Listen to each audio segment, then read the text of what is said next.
Are we good now? I just got pinged. Can we do it? Why is there cherry Cokes out? Just clap your hands.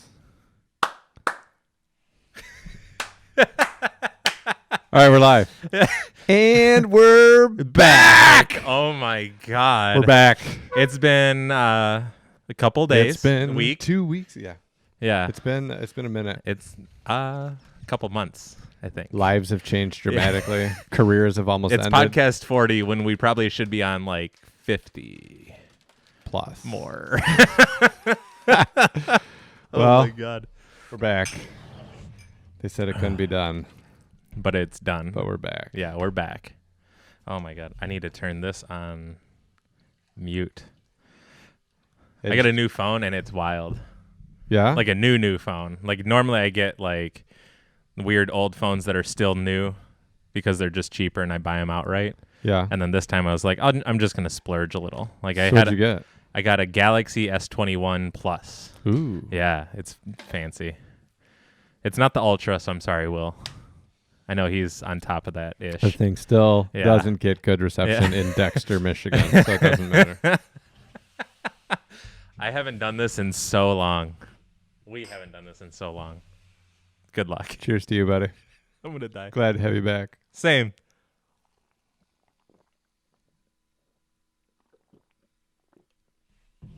Oh, that was frothy at the end.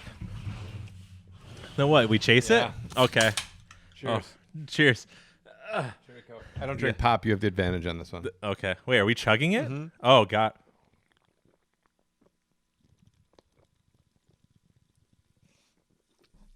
Oh, my God.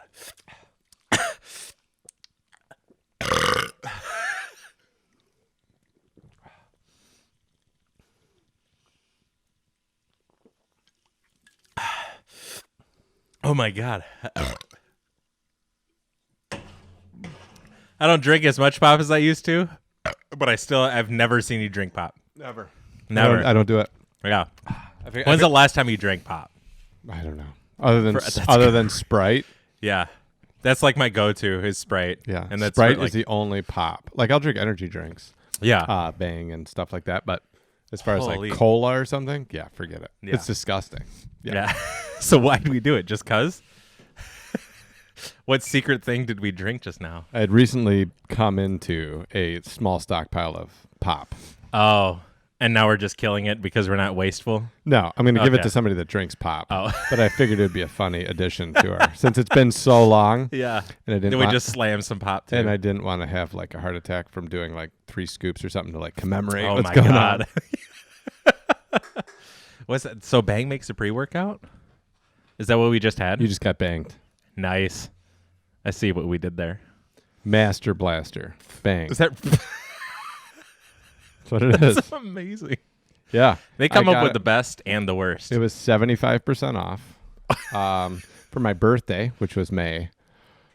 I got a thing because I'm a gold member. Okay. Yeah. Vitamin Shop. Yeah, they know you by first name. Yeah. So they had a special sale 3 weeks ago. That the store was closed except for the gold members. You could go in and it was 25% off the whole store. Wow. But I didn't make it up there. One, I'm pretty stocked up. But Yeah. us not working out, I just go through stuff a lot slower or not at all. But anyways, so I went for my birthday. They give you a 25% off coupon, but it's all regular price. Mm-hmm. So I went up to like use it, and you have to buy basically $100 and something worth of stuff to get the like full 25% off everything, which is easy because I just get 2 things of CBD. I'm over $100. Yeah. So I did that, and then I got some other shit and whatever. But when I was up there, I went to a different one than mine because I already know all their shit. Mm-hmm. So I went to the one on Woodward, and they had the Bang pre-workout for 75% off. So I was like, this must be good. Yeah. And then I got it, and I figured it could just be the one that I like keep in my car or whatever. The thing with it is the scoop for it is huge. Really? Like it's a lot of powder. Oh God. So like doing a dry scoop of it would be it'd hard. just be unpleasant. Yeah. Yeah, it'd be like eating dry oatmeal. So really yeah. fine oatmeal. and it's not that good. Like it Yeah. doesn't like juice you up. It doesn't Really? last a long time. You kind of get a crash. So Ugh. between that, I mix it then because it's how I am. I mix it with the C4, and I get like a combo of the two, and then that's what I have basically in my cart For like when I'm on the course, I just in the weird little snooter thing. Yeah, I just kind of dry scoop it as needed.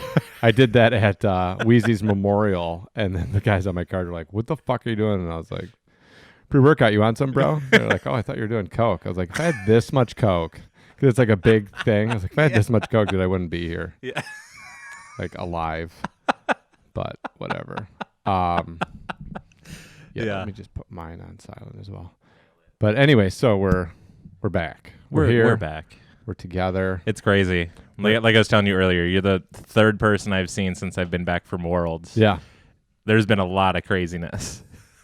A lot of craziness. And it's on the hopefully tail end of it now. Like we got the Jeep showed up before I came over here. Did like a once over. There's a bunch of stuff and nonsense in there because I was originally going to drive it to see like how it drove, and then I was like, I'm not driving this. There's so much nonsense in here, and I don't know what's in here. I know what a couple things are, but does it have registration and insurance currently? We need to get registration for it still. It is insured, but it got towed, and then like the people at the impound place are just like, the one lady ended up being like useful and understanding, and I was like on the verge of like losing my mind of just like screaming at everybody. Yeah. And she like saw that and she's like, I don't know how your relationship was with your mom, but this is how my mom wouldn't, whatever, blah, blah, blah. But then I told you about the forms and stuff. They were like, well, we can't accept this one because like you could have forged this blood work document from a hospital and printed out the stickers that they used to scan barcodes to send to everywhere super easily. Right. And then we needed a letterhead. And then she, as soon as I got her that, she's like, yeah, this is exactly what I needed. And you're just like, I made it in a truck with my fucking crayons. Yeah. Like, I just made this with it would crayons. have been so much easier. If I would have known that, I probably would have forged it just to get ahead sooner. Yeah. Like, Jesus Christ. It was so many people on that level, like knew me just because I was just trying to get a stupid letterhead. And it was the one that was tucked away in the corner in the filing cabinet of like, oh, I found it. Eureka. Like, whatever. Yeah. It was crazy. So, for those who don't know, well, let's just clear up one thing first. Okay, yeah. So, we have only talked a couple of times since my wedding. Yeah. And we had talked a few times before my wedding. Yes. But in total, from last podcast to now, we've probably talked like 10 times. Yeah. But in the last month and a half, we've probably talked twice. Yeah. Maybe 3 times. Yep. Yeah. Yeah. It's been... So this is fresh. This is like everything that we're going to cover. We both have an idea of what's gone on in each other's lives just by like the quick catch up we did. But but I haven't, like, he's literally the third person I've seen in that time. And I've seen Scott once. Yeah. And Dakota once. Yeah. And that's it. Everything else has been eaten up by my nonsense family out here, where it started immediately when I got home from Worlds. Yeah. Where my uncle's a junkie. He's gone downhill, depression and stuff, and he probably wasn't set up for the best, but also he's got the wherewithal to know what's right and wrong. So it's hard. He's down the path. Yeah. He didn't just start like doing too much. Yeah. That's not the situation. No, this is like he picked up where he left off from back in his 20s, like how my dad was saying and whatever. So I wish I would have known sooner, or like he would have told me some of the stories he told me recently. It's like, man, that would have been easy, like not to judge, but I can be more aware of what could potentially happen kind of thing, but whatever.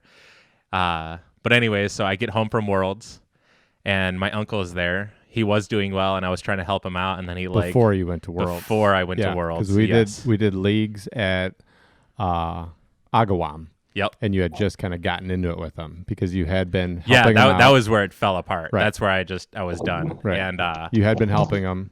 You had been getting it together. Yeah. And then he kind of went off the rails on you, and you said you knew like right when you started talking to him that like because things had changed. Yeah, he's got there had been developments. He was born with some version of a silver tongue or whatever it's called, the gift of gab, and there's that version of him, and then there's the one where he can't like come up with anything because it's like so brain dead in there that it's he can't juggle like a phone call or like texting and then phone calls coming in or whatever, where it's like it's easy to do for what you just hang up on them and you just keep texting, or you just answer the call instead of just trying to text the person who's actually trying to call you. You just answer the phone and be like, how can I help you? We'll go over that again later. Yeah.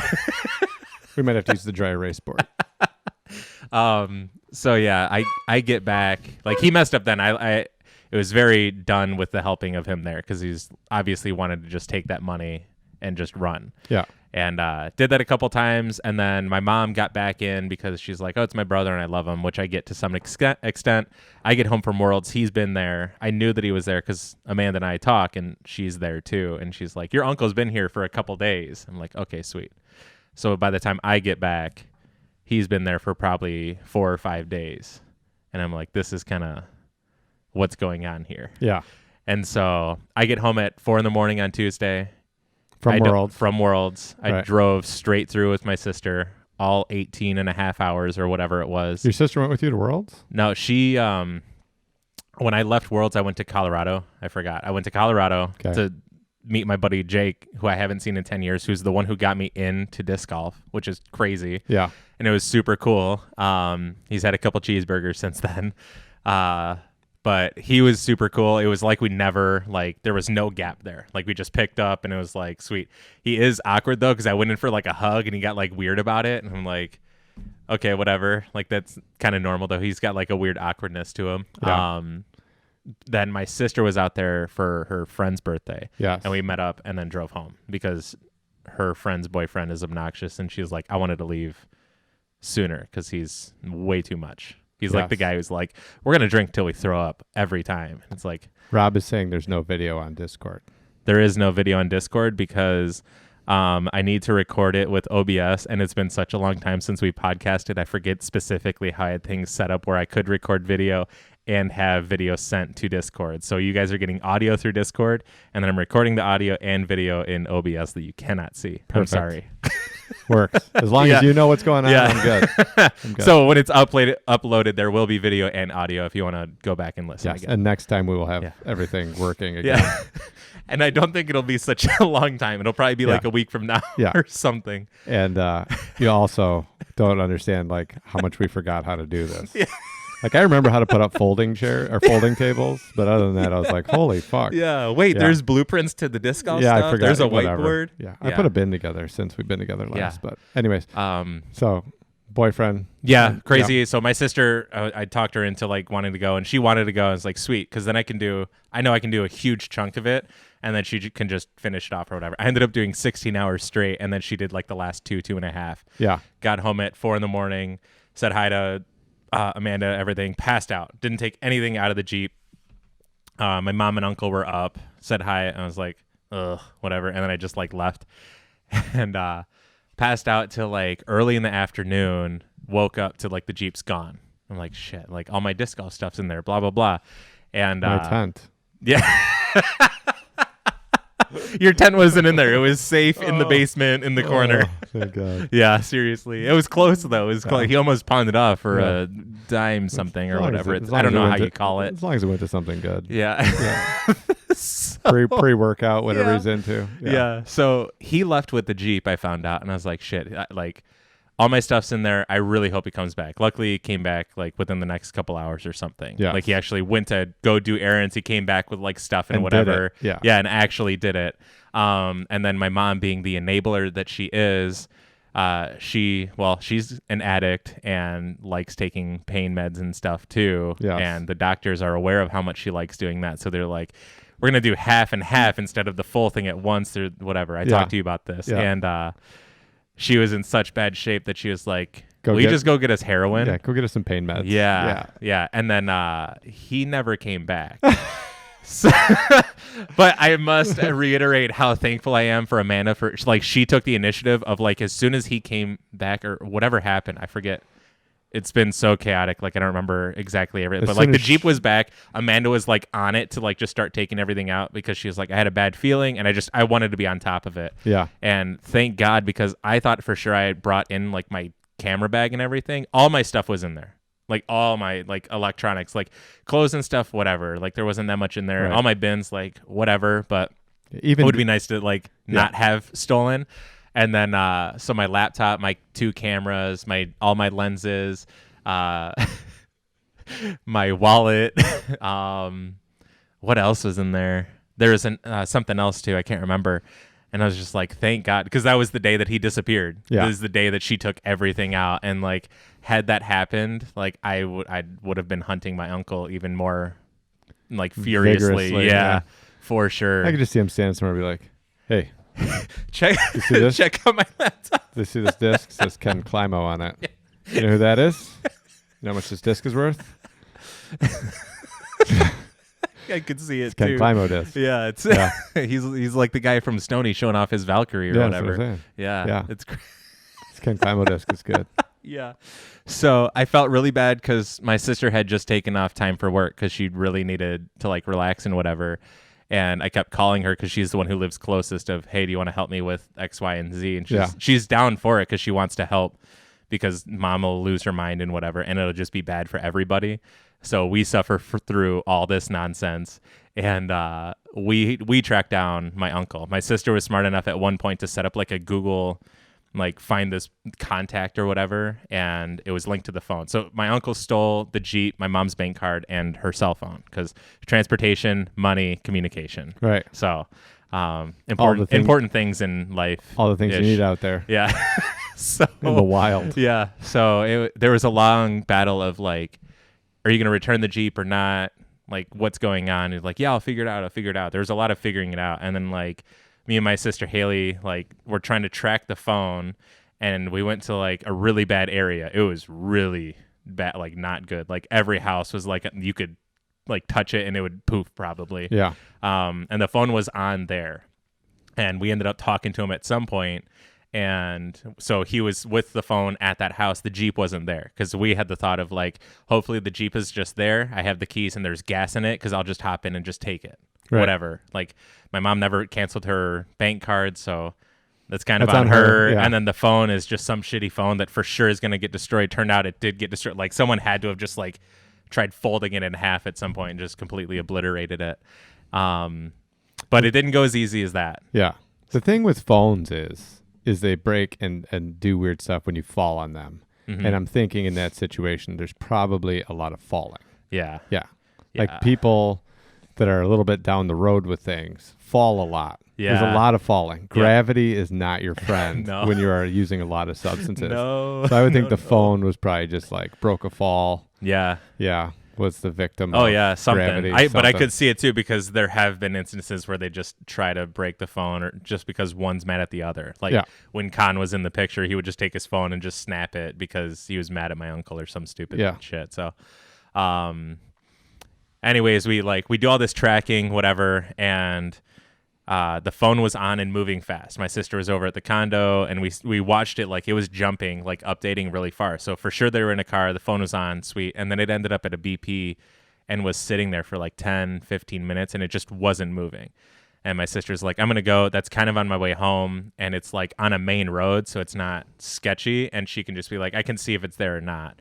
And I'm like, okay, sweet. Definitely let me know if you see it there. And I go downstairs, and within like, I think it was 10 minutes or something, Amanda gets a phone call because I didn't hear my phone, and she runs to me and they're like, the Jeep's there. And I'm like, holy shit. Like, what do I do? Like, obviously I'm going, but like, we did all this, and hopefully Haley's already on the call with like the whatever police, and then figuring it out from there. So I talked to my sister. I'll be there in 10 minutes, and I drive by, and I see the tail end of the Jeep, and it comes into view, and then like my uncle in the driver's seat, and as soon as I see him, I get so like hot. I was so mad and like anxious and whatever. But like we stake out. She's like behind this one building, like watching, and then I'm behind another because he knows what our cars look like and don't want it to be suspicious. Cops eventually show up, talk to my sister. What's gonna happen? They've identified my uncle. They already know he doesn't have a driver's license. The other guy who's in there, it's one other guy. I have never seen him in my life. They don't know, but a new character. Yeah, a new character, like Con.0 or something. Yeah. So at this point, how much time are you thinking that you're living the Big Lebowski? Oh my God, it felt like forever. Like you're like I'm in this. Yeah. Like your car's gone. It's crazy. Well, Larry Sellers didn't steal it. It was your uncle. You know, like you're just like it's crazy because like even the time that it took, like it feels like Worlds is so long ago already. Yeah, like I was in Utah like not even a month ago, basically. Yeah. And like it feels like half a year has gone by or something. It's kind of crazy. A lot of life has happened. Yeah, it's kind of just insane. And I didn't realize like how much stress relief I would have when I was out in Utah and just away from everything. Yeah. It was crazy. Like, dude, I slept and I woke up like every day. Like, it's a 2-hour difference. And I was waking up at 7:30 every day there. And I was like, what's going on? Like, I don't understand. Like, I'm waking up and I'm feeling like good. And I was for sure excited to be at Worlds and everything, but like I was getting like legit sleep. Yeah. Sitting in like a Jeep or like laying down in the Jeep in a Walmart parking lot or a campground on the side of this mountain or whatever. And it was just like, it was wild. It was crazy because like as soon as I get back, it was like not the case. You're not going to sleep anymore. So, yeah. All right. So the cops descend on the Jeep. Yeah. So cops talk to my sister, whatever. Haley calls me, tells me what's going to happen. Yeah. And they're just sitting behind her in a different parking spot being ominous. Covert. Yes. And basically it was, well, we can't do anything now because they're parked and not moving. If they start driving, we'll pull them over because we already know he doesn't have a license and whatever. And then I forget, the other option was if the sergeant called us back and said, you can just go do it like now, whatever. And I was hoping that like, he never called us. He was like forever busy type deal, and then just hoping that the Jeep would move. I couldn't see the Jeep, so I was on the phone with my sister. She was just updating me. And then eventually, like, I think from the time that the cops got there till my sister started saying like, oh, they're moving, the brake lights are on, they're off, they're on again, and then like the whatever flickered, and she's like, oh my God, they're moving, was maybe 10 minutes. Then they start late. She's like, oh my God, they're pulling out. They're on the road. They're about to pass you. And then like, as soon as I saw the Jeep, I like same thing. I got like real hot and like angry. And then I saw the other guy. I started like screaming and whatever. Like in the car, the windows are up. No one can hear me. I think. The Lord can hear you. Yeah. And sure enough, like the cops were, like, I thought they would be like instant, and they were like, what's taking so long? Like, I thought you'd like T-bone them or something, but they got on them, and like from when they left to when they got pulled over, 45 seconds, something like that. And it was wild. And then we pulled up more to like kind of watch what was going on, but far away enough. But we saw one guy get put in the back of the car, didn't see my uncle ever. And then eventually the Jeep got towed away. The cops left, and then cops called my sister. And then I went driving to look for my uncle to like yell at him or some shit. And he's a sneaky person, like, cause there wasn't very many places to go. Like, it's all these streets that are parallel and then one main one that runs through, and they all just go one direction with houses on either side. And like just driving down that main street, like real slow, just looking down each one. I did it like 4 times. I'm like, dude, where else could he have gone? Like, I found the other guy. He was right fucking there, but like my uncle just long gone. Yeah. So the only thing was like one of these homes or like was one of their houses to like do stuff and things. Or one of whatever. His friends. Yeah. His buddies. Yeah. Whatever. Yeah. So today we finally were able to get the car out of the impound, because that was like the way it had to go. The car would be impounded. It would cost us the whatever money, but like my mom didn't want them getting arrested.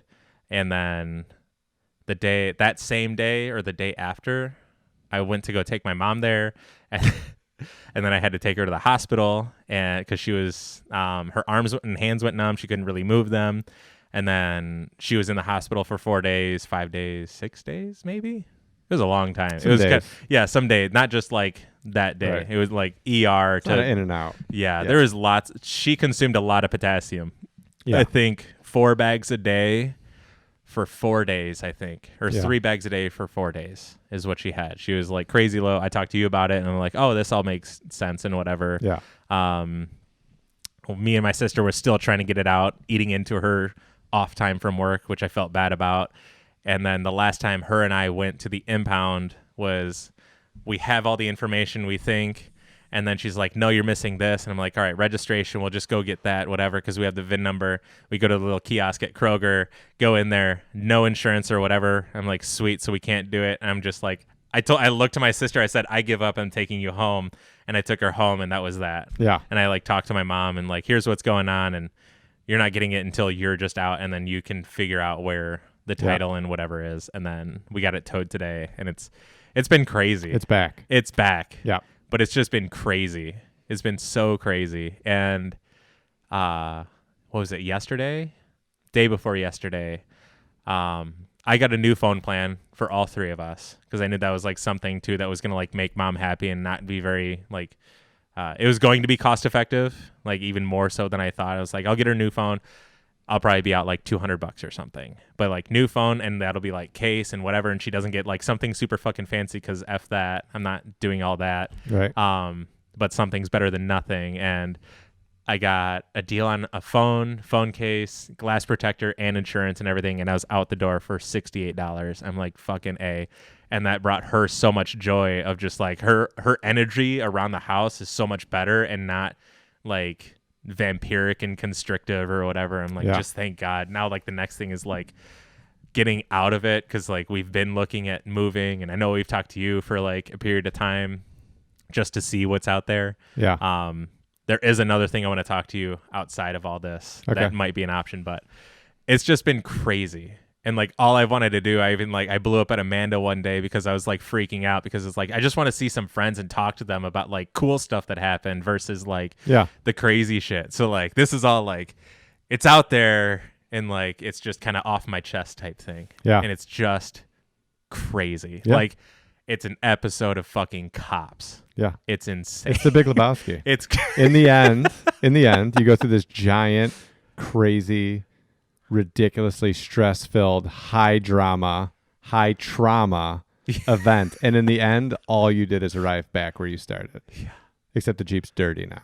Yeah. And you're out whatever yeah, money. Yeah, my uncle cost me a good chunk of money. Yeah. And but like, there's no justice with him. No. There's no you have nothing to show for it. You just have a dirty Jeep that costs a bunch of money to get out of impound and get towed. Yep. And your mom's back home and you got her a new phone and you did all that. And in the end, it was this giant fucking adventure where in the end, all you're doing is just a fight to get back to where you were before it even started. Yep. Yeah. It wasn't like an adventure where you pulled a sword out of a stone and then someone gave you a bunch of gold. No, I pulled the sword out and then my uncle put it right back in. And it's like, dude, I just figured out how to do it and I can't fucking do it again. Yeah. And then like the last thing with that is he showed up the one day, same day I got my second, vaccine shot or whatever. Yeah. And, Amanda, like I was downstairs, Amanda's like, I think your uncle's here. And I'm like, real hot. Like I thought for sure, I know I talked to you about it and a couple others. Like if I see my uncle, I am going to hit him. Like I even told Amanda, like, don't let me forget how mad I am at my uncle. Yeah. And, I saw him, like I was mad, and then I saw him and I was like, motherfucker. And then I opened the door and then I just like, I got really sad and the whole conversation just like spilled out in my head. Like that's one of the best ways I can put it. Like I knew everything that I was going to say. I knew how it was going to go. And this was like the only way. And then I just got really sad because it's like, here's my family member and I'm going to have to just say, you have to just fuck off. Because I don't know what else to do. And then, like, you're going to have to fight this uphill battle alone because you've done this to yourself and you've burned every single bridge. And if you get any help from anybody, you better do, like, the best with it that you possibly can. And then, like, he was just, but I don't know about a ride, this and that and whatever. I'm like, yeah, I mean, at this point, if you really want everyone back, you're going to have to be willing to walk everywhere. Yeah. And just, like, suffer through it just for the chance of maybe you get some people back in your life. Yeah. And as far as I know, like, his house isn't far from where we live, and I've driven by just to see if like lights are on and talk to the neighbor across the street who I've known for forever. He's like, I haven't seen anyone. I haven't seen any lights on, so I'm pretty sure like he's just. I was talking to Amanda. Is like he probably just said fuck it, like because he has already in the first place, and at this point like it's the lowest that it's like the easiest is like, dude, I don't see any way out, and this and that and whatever. So fuck it all, and I can't do it and whatever's, which is really sad. Yeah. Yeah. It's crazy. Crazy part with me with AA is like when I got sober and stuff like that, is meeting people that were like there 20 years later. Really? Yeah. Like meeting people that were like, had gone to jail. One guy, I won't use his name, had been like a really successful lawyer. Mm-hmm. And was like drinking and doing all this other shit, whatever. And then finally like got disbarred. His fucking kids wouldn't talk to him. His wife wouldn't talk to him. She had been like hanging in there hoping he'd get help. They had sent him to rehab. They had done all this stuff. And then finally like he went to jail for a DUI. And then she picked him up from jail and is like, I'll drive you wherever you want to go, but I'm not driving you home. Mm-hmm. You're not welcome at home. And I'm filing for divorce. And that's where we're at. Wow. And I met that guy 20-something years into his sobriety. And, like, it took 17 years to get everything back. Yeah. To where, like, everything he said, like, everything was finally, like, awesome. His kids looked at him the way that they looked at him when they were young. Yeah. You know what I mean? His wife and him, like, made it all work. And, like, you know, they have a great marriage and all this crazy shit. That's wild. And, yeah, it's crazy to meet those people because when I'm meeting them, it's like people meeting me, you know what I mean? Like in Michigan, like I'm like a sober guy. I always drive everybody home. You know what I mean? Like I'm really responsible and like, I'm kind of, you know, whatever. I'm like the voice of reason most of the time and you know, all that stuff. And, but it's like a more like pumped up version of that. Like I meet this guy who's like a pillar of this community of people that I really respect. Yeah. And like, this guy literally at one point in my life, like whatever he said, I would just do. Even if I didn't think it was the right thing, I'm like, this guy knows better than me, like whatever. And to know like that guy, you know, however long ago was like that guy. And you're like, holy shit. That's wild. And it's just like the idea of like what's possible. Mm-hmm. But your statistics are like, that's impossible. Yeah. Because that happens like never. It's crazy. Yeah, it's crazy. Like I not that I've ever lived in something like, but I've broken my stepmom's trust in the past, and like regaining that, it's crazy. Yeah, it's crazy. Like it was a really long thing. It was a really bad like everything experience and whatever, and like it eventually like it still kind of lingers there. But there was like a couple of years ago, like going back and talking to her about it and whatever. It was like I forget like a whole lot of talking. Some tears, forget, not necessarily forget, but like growing and moving on with it and everything. Yeah. It was wild. But like never again would I like to do that. And that's for him to do it for 17 years to get everything back. Like it still took me probably like 5-ish or something. But it took me like 3 years. Yeah. Yeah. Like I was sober for 3 years before I was like, good with me. Yeah. Like I'm not going to make bad decisions. Yeah. You know what I mean? I'm not going to throw this all away. Like all that stuff. It was a weird idea, but like after 3 years of like having my shit together, I was like, all right, cool. Like I'm pretty sure this is going to go, you know what I mean? Like, like I'm just going to ride this track out. It's crazy to think when I met you, you were 4 years sober or more. No, I was at most 4. Yeah. When I'm trying to think, because when I started at Cruise and Muir in Troy, I had been sober I think like somewhere a little bit over a year, maybe. Something really? Yeah, something like that. Holy like shit. Not very long. Because I worked at the restaurant. I got arrested in April. I went back to the restaurant. Then I went to jail. Then I went back to the restaurant. And then shortly after I got back, because I went to jail July 22nd. I was in there 37 days. I got out September something. Mm-hmm. I think it was like maybe it was the end of August. I don't know. Whatever. I think it was like the very end of August. I got out and then went back to work, and then the restaurant closed in October. Yeah. And then when the restaurant closed, I went on unemployment. And so like the first chunk of actually getting sober was like disc golf all day. Yeah. Meetings. Yeah. And like cleaning out the garage and building the wood shop. That's wild. And like going home to Natalia. Yeah. And having her like smoke weed and bring people home from work to get trash in my house. Yeah. And then being like, okay, this is tricky. Yeah. And then go to a meeting and then go play disc golf. This is tricky. And after probably the next July, something like that is when I started at Cruise and Muir. So I started at Cruise and Muir. I was a little over a year sober. Okay. And then I want to say I brought you in at Cruise and Muir after I'd been there for only a couple of years. So I was probably only like 2 to 3 years.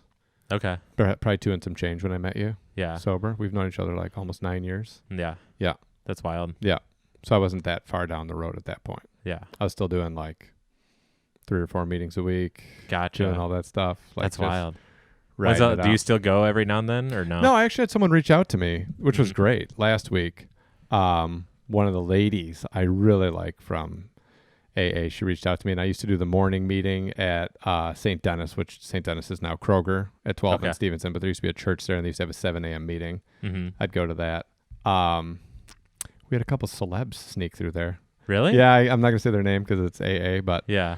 I missed one and I was like bummed the fuck out. Like I missed Really? the morning meeting and I went and they were like, "You're never gonna believe who was here yesterday." And then they told me and I was like, "Fuck, man!" Like, Oh my but god. yeah, it was cool. So that was like a mixed meeting. Most of the meetings I went to were like they were all for like different things, but like my real meetings where I went to like get through shit, work on shit, and do all that was like always all men's meetings. Gotcha. Because it's just like a whole like it's a totally different energy and accountability and all that. Right. Like, you know.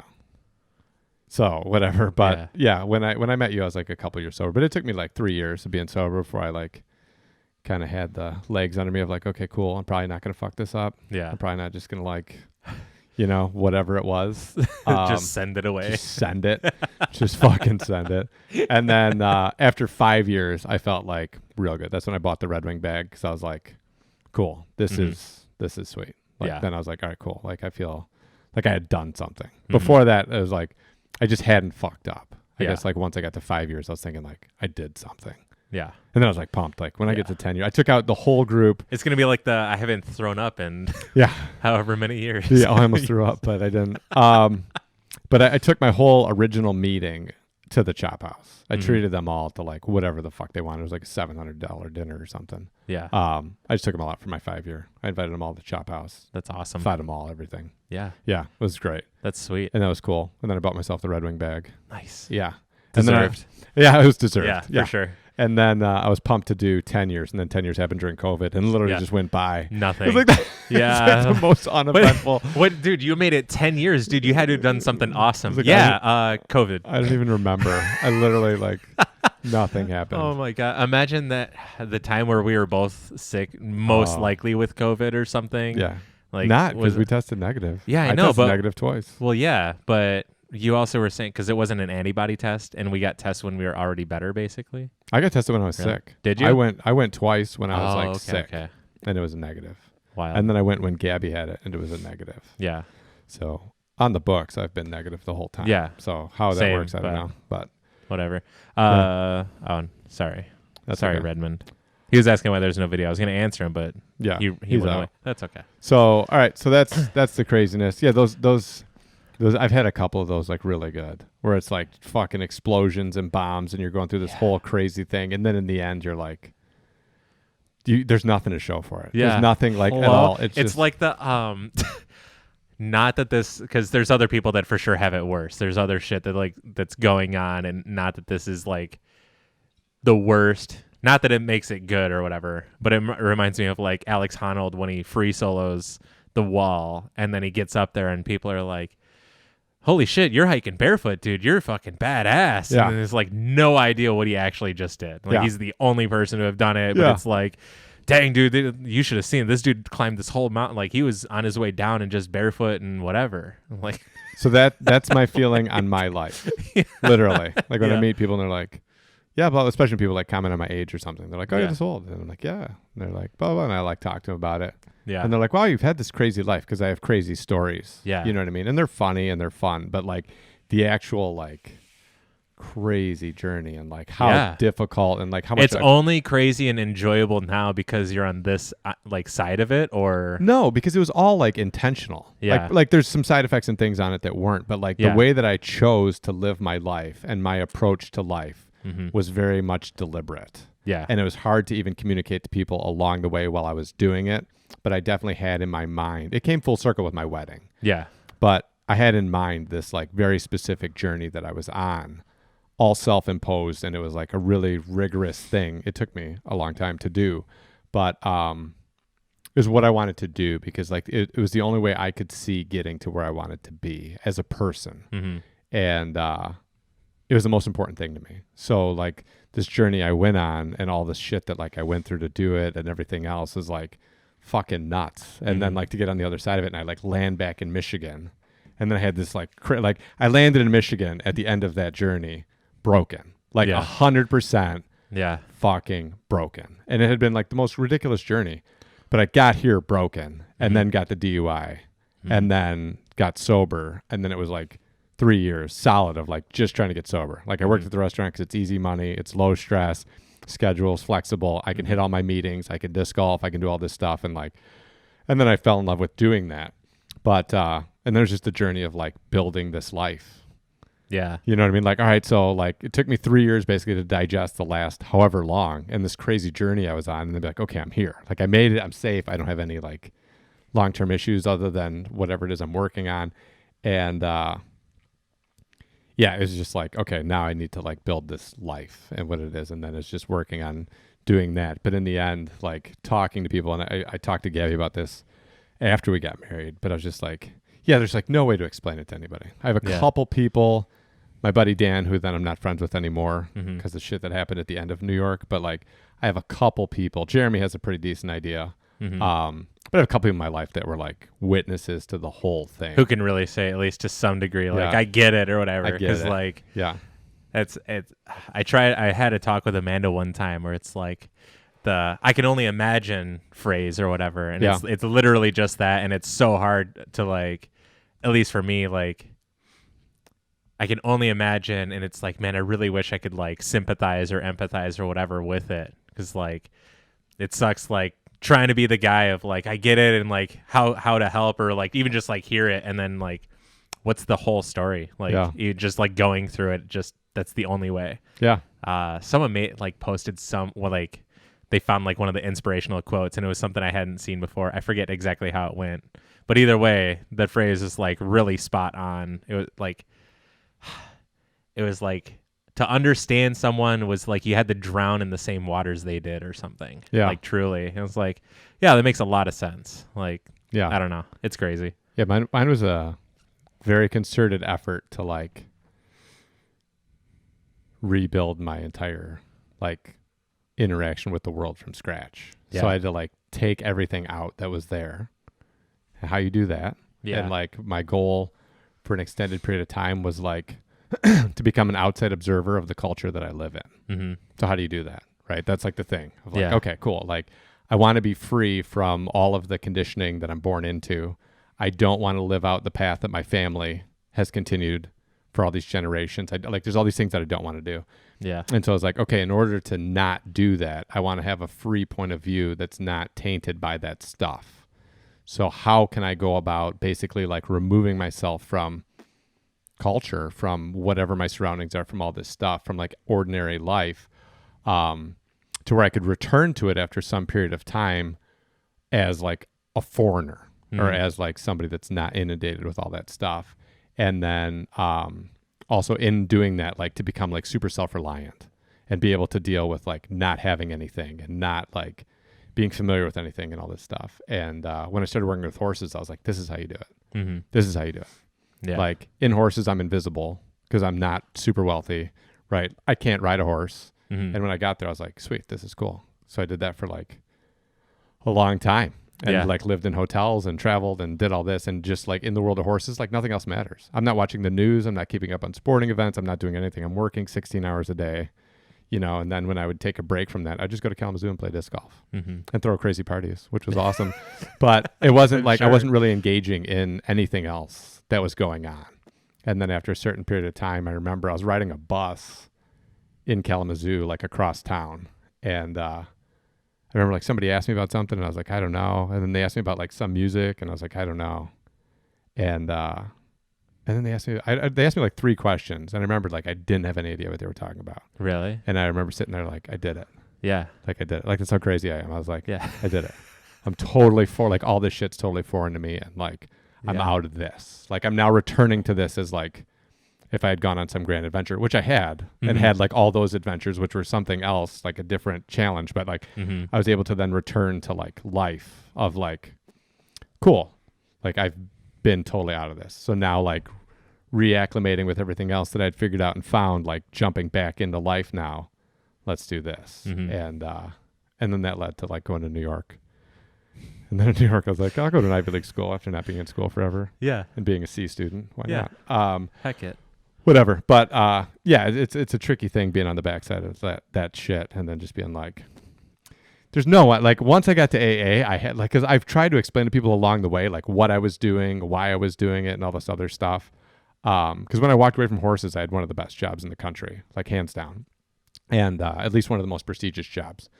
And I'd worked for Olympians and done all this shit. And I just walked away. I was like, I don't want to do this anymore. I'm out. And I remember people being like, how are you going to walk away from this? And I was like, I never did this to do this. Mm-hmm. Like my goal in doing this was never like, It wasn't like the last, you had like some crazy wealthy guy like trying to offer you X amount of whatever to bring you onto his team or some shit. that was earlier. Oh, okay. But no, the last job I had was just working for like one of the best people in the United States. Mm-hmm. And it was a pretty sweet setup. I had taken a pay cut to do it, Mm-hmm. but I was working with like World Cup horses, and like I worked with a horse that jumped 7'2" Yeah. with like a 220-pound man on his back, Yeah. and just crazy shit. But yeah, it's just like I never did this for this career, and I never did this like for this. I did this like, and trying to explain that to people, like the whole thing, like even going to Columbia, like. I didn't go to Columbia because I'm like super pumped. Like I don't use my chemistry degree. Mm-hmm. And it's like, okay, when I move back to Michigan, the only chemistry jobs I could get are super fucking lame that I would never want to do. And it's not like the pay is great. So I was like, well, fuck it. And I've had people talk to me and they're like, well, you know, like, isn't that a waste and this and that? And I'm like, no, like I learned more. I learned everything left that I needed to learn at that point by putting myself through that. Mm-hmm. That's what I did it for. Like I did it very specifically for like this crazy challenge that ended up benefiting me more than anything. Yeah.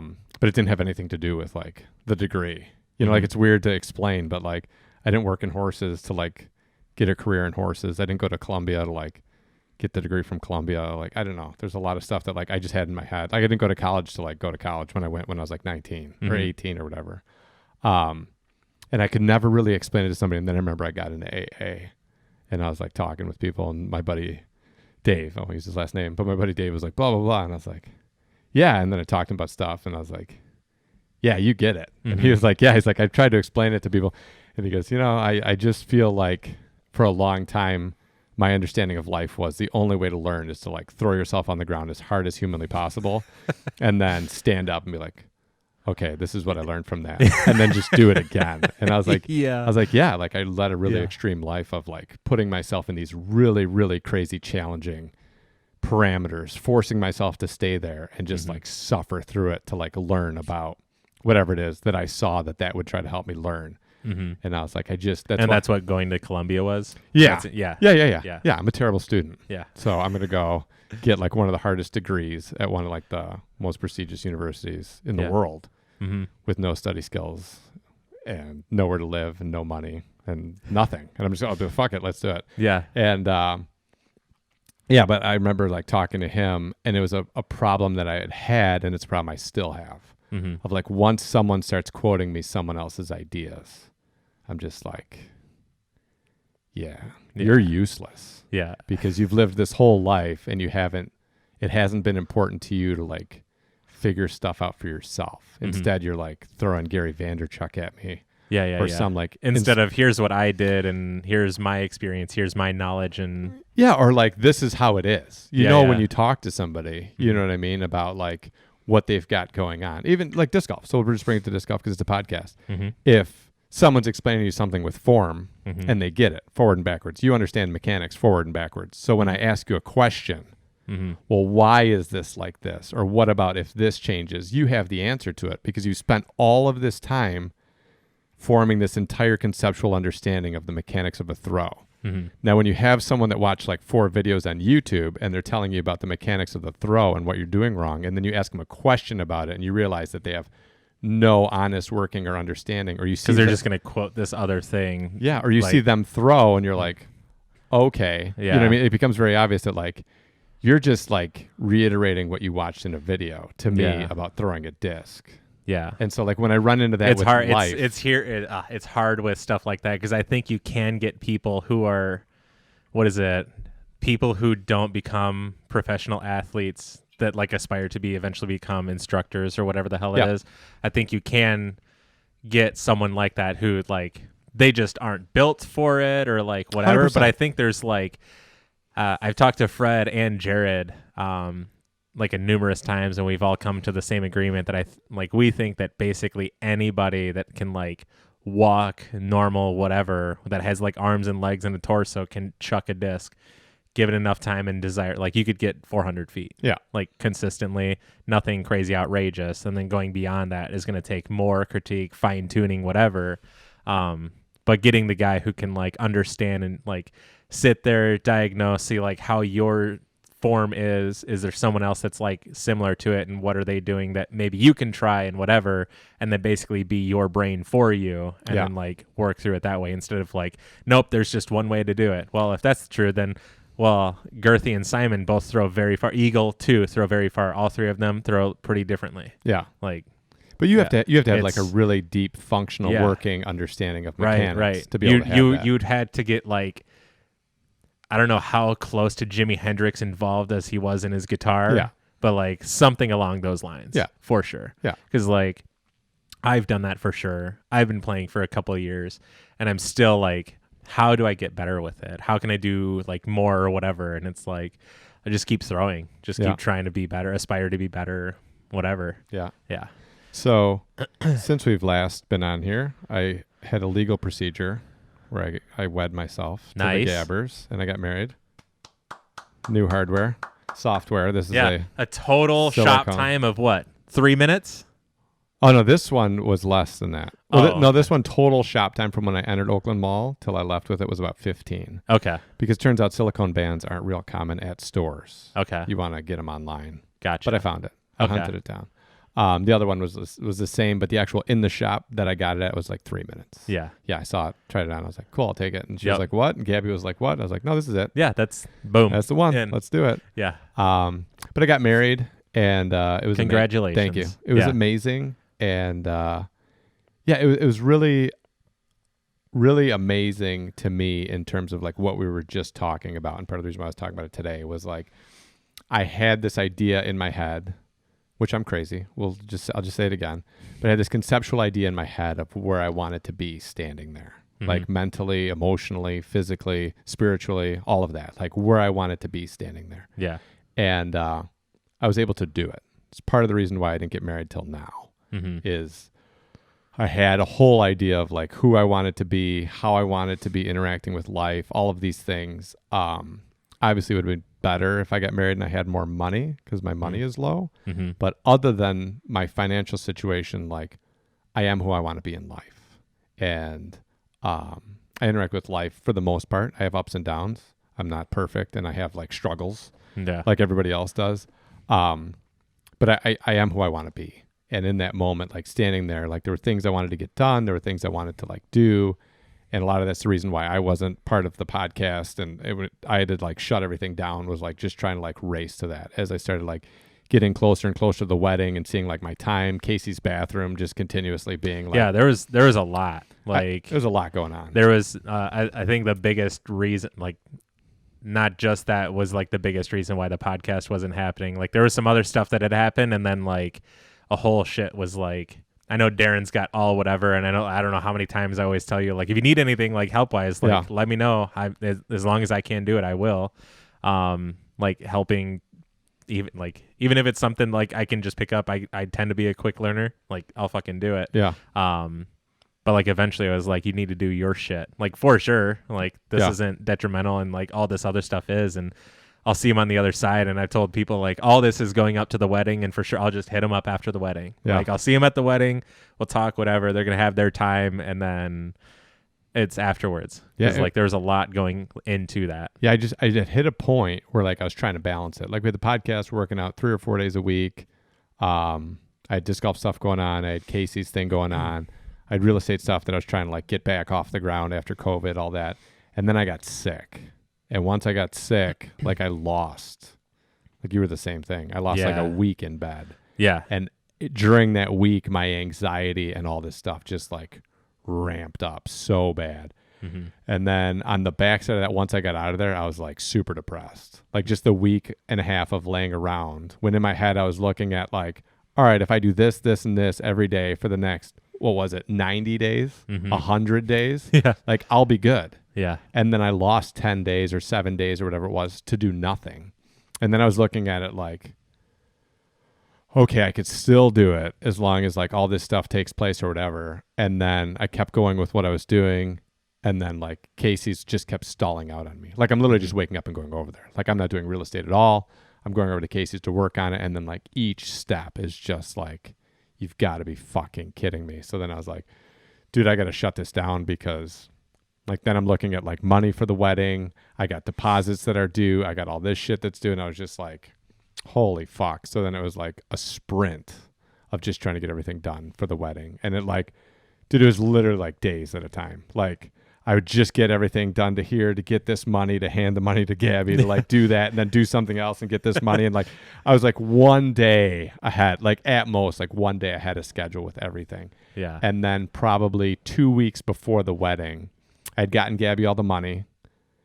Casey's bathroom was totally done, had been totally done for a little bit, or 2 weeks or something. And we did the bridal shower in May. So it was like a couple weeks after the bridal shower. And I had like two weeks to the wedding. And I finally like completely cleared out of this fog. And it was like, everything's done. Everything's taken care of like that. And it was the first time when I could actually sit and be like, what do I want for the wedding? How do I want you know what I mean? Like it was the first time that I could actually, because every time Gabby would talk to me about the wedding before, I would just shut down and think like, how the fuck am I going to get this money together? How am I going to get this stuff done? And the whole time she's talking to me and asking me questions like, well, what do you think about this? What do you think about that? It's literally just like, whatever you want. Like, I just want you to be happy. And I just want to like, try to like get all salvage this shit something. done. Yeah. Try to get all this shit done. So that way it happens. Like, I'm just trying to get to the point that it's going to happen and whatever you want, that's where I'm at. Yep. And then finally, like she had everything that she wanted. Everything was actually going to happen. And I was like, cool, this is going to happen. And then all of a sudden I was like, I finally, like in June, like I got married on the 11th, but in June, I finally like, I started getting excited. And I was like, dude, I'm getting married. Yeah. It was crazy. But like at that point, then once I had all that stuff done, you know, I had like 2 weeks and like in my mind, it literally like cleared. And then I was just like, cool. Like I for the most part got all this stuff done. I had like 4 days of the house. I had to do the house because my whole thing was like, I wanted to just purge my entire life. So go through everything in the house, all the bins, all the stuff. If you know me, I have like a mountain of shit and go through and clear everything out, organize everything, get everything like dialed in. So that way, when we get married and come home, like we're set up and we're moving forward. Like I really like everything's done. Yeah, I really looked at it as like a fresh start. And so to hit that fresh start, I wanted to complete everything before that first and get it done before I got married. That includes like mental stuff, emotional stuff, all this stuff. And yeah, I did it. You know what I mean? And like it was amazing. It finished that day. Like I literally all day. Yeah. Yay. The day of my wedding, like my brother and I literally just ran errands from 7:30 in the morning till I got to Cafe Cortina at 2 in the U-Haul with all the furniture and stuff. Like I literally just like ran errands all day. And I had been doing that for a week straight. Like wake up in the morning, work all day, go to bed. Like just trying to like cleanse myself. And I finished at like 2:00, went to the hotel, changed clothes, finished writing out my vows, wrote my speech, got everything together, took pictures, went over, shook hands, kissed babies, whatever, and then was standing there and I was getting married. And I was like, this is wild. Yeah. It was one of my all-time life best friends married me. Yeah. Patty. Patty. Yeah. And he's the closest thing to like a little brother I've ever had. Yeah. And he's an amazing human being. Yeah. He seems super cool. I wish I had like had, I don't know, where I was in a spot. Because like at weddings, like it's weird. I go to weddings and I just more so like to people watch. Yeah. Like I'm always the person who's just sitting there just watching. And I personally enjoy it for the most part. Even though it's like, oh, it's boring. Why would you go to a wedding and not really like more so just people watching? I'm not like I'll dance or whatever, like derping around here at the restaurant or whatever the hell, but like there I'd rather just sit and watch. Yeah. And just I'm having a good time because everyone else is having a good time. Yeah. And it was like wild. But he seemed awesome. He had a lot of like really good stories. I like that he got really emotional too. Like he was there and he was like the guy for you guys or whatever. Yeah. And it's funny how I don't know how I don't remember how much similar you and your brother are. Yeah. But it's pretty funny. Yeah. Like he's a little more like, I don't want to use the word like derpy or whatever, but it's just like a more stocky you type deal. But he seemed to be like having a great time there the whole time. Yeah, him and his wife were like super happy when I got engaged. It like caught me off guard as to how happy they were. Yeah. And since I've gotten married, I've had a lot of really good talks with him. And it's just interesting like how my life has viewed from the outside. You know what I mean? Like I understand the path I understand like the journey. I understand the choices. I understand the sequence of events. I understand all that. And to me, it seemed very deliberate. Mm-hmm. But on the outside, like watching it, it seemed like very like, I don't know. Like my brother's take on my life versus my understanding of my life are like very different. Yeah. So I think for him, which is weird because to him, I'm always lucky, which Okay. I was like, I like, but I also kind of take offense to. You know what I mean? Yeah. Like, I hate when people say that, but whatever. That you're lucky. Yeah, that you're lucky. Yeah. But like, I think it's valid to say maybe there's a little luck involved somewhere along the lines, but to say that it's entirely lucky would be false. Yeah. But so I think that they were happy that like I was getting married because I think that they were worried that like I'm not going to get married and then what's that going to be and what's my life going to look like and all that stuff. Mm-hmm. And guaranteed I'd hit a point, probably the year that I actually started dating Gabby of like, oh shit, now what? You know? Yeah. But it worked out great.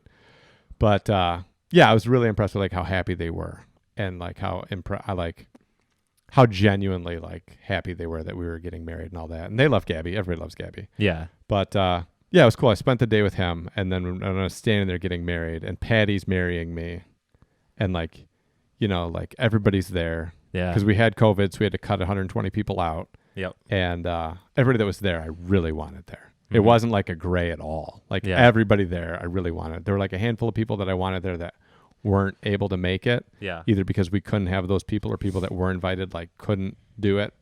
But everybody that was there, I was like super genuinely happy to have there. Yeah. And I was just like super pumped because for me, it was so much work to get there. Mm-hmm. You know what I mean? Like what it took for me to be all the things that I wanted to be before I got married. And then whatever. It took me a long time to do all the stuff I needed to do to be able to stand there and wholeheartedly look at someone and be like, I'm going to be the best partner for you that I possibly can be. And like, I'm confident that I'm going to back this up. Yeah. You know, and to be able to stand there and do it was perfect. It was like so magical to me. And I was like standing there and it was like everything I wanted. And all I really cared about were like 4 minutes. I just like the 4 minutes of like that thing taking place was all I really cared about. Yeah. And then I wanted good food and the food was good.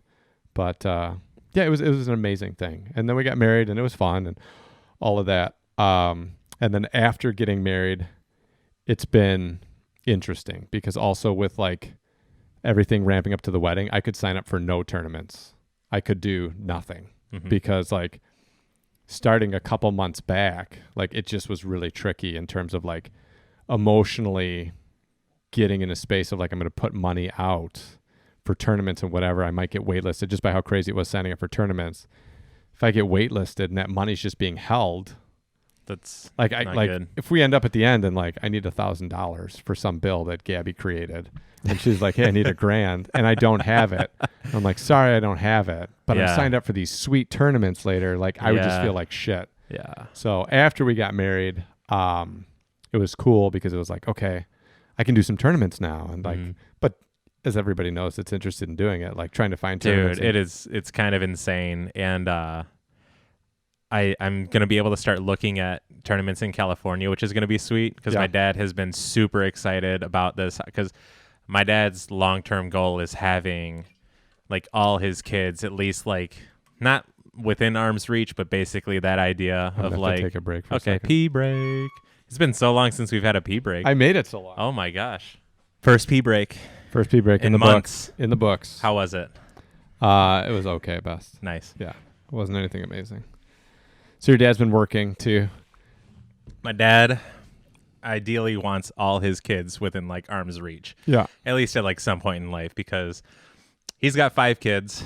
So I'm the firstborn. I have 4 younger sisters. My youngest 2, Genevieve, she turned 15 in December and she's got her driver's permit now, which is wild to think. Yeah.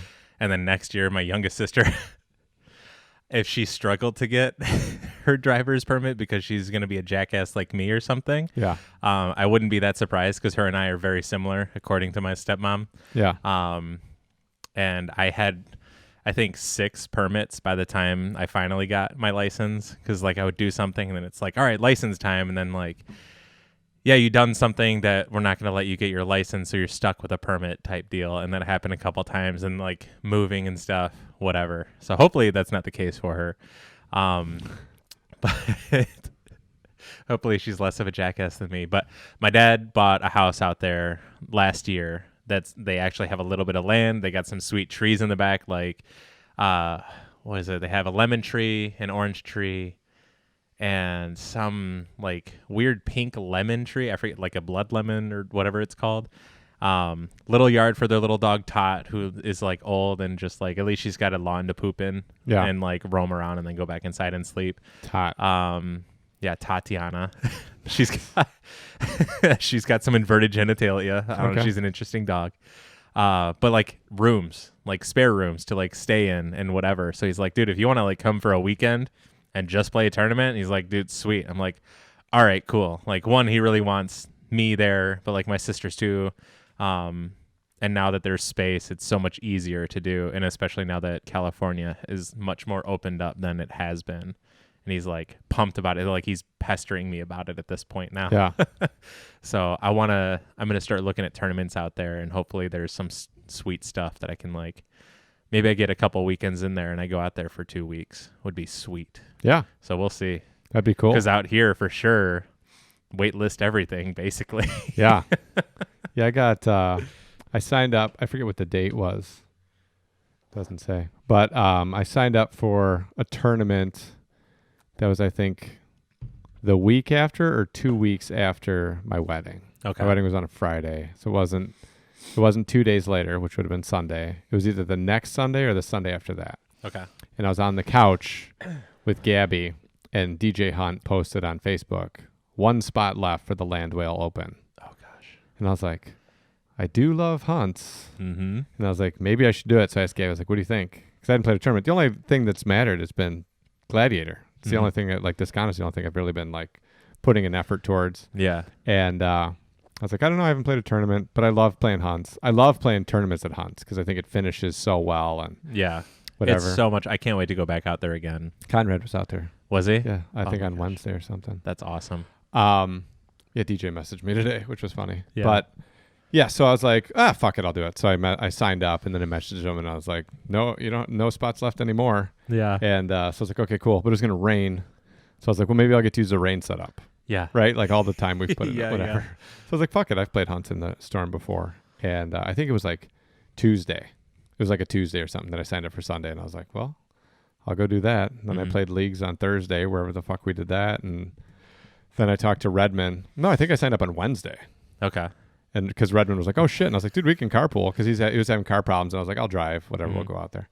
So we went out and played on Sunday. And it was good. It went well. You know what I mean? Like my first round was decent. It was, raining and shitty. It wasn't raining bad. So it was like whatever, but it was just kind of a shitty day and everything's muddy. I did not fall down on hole 2. That's reserved for this guy. Yeah. And I shot, I forget.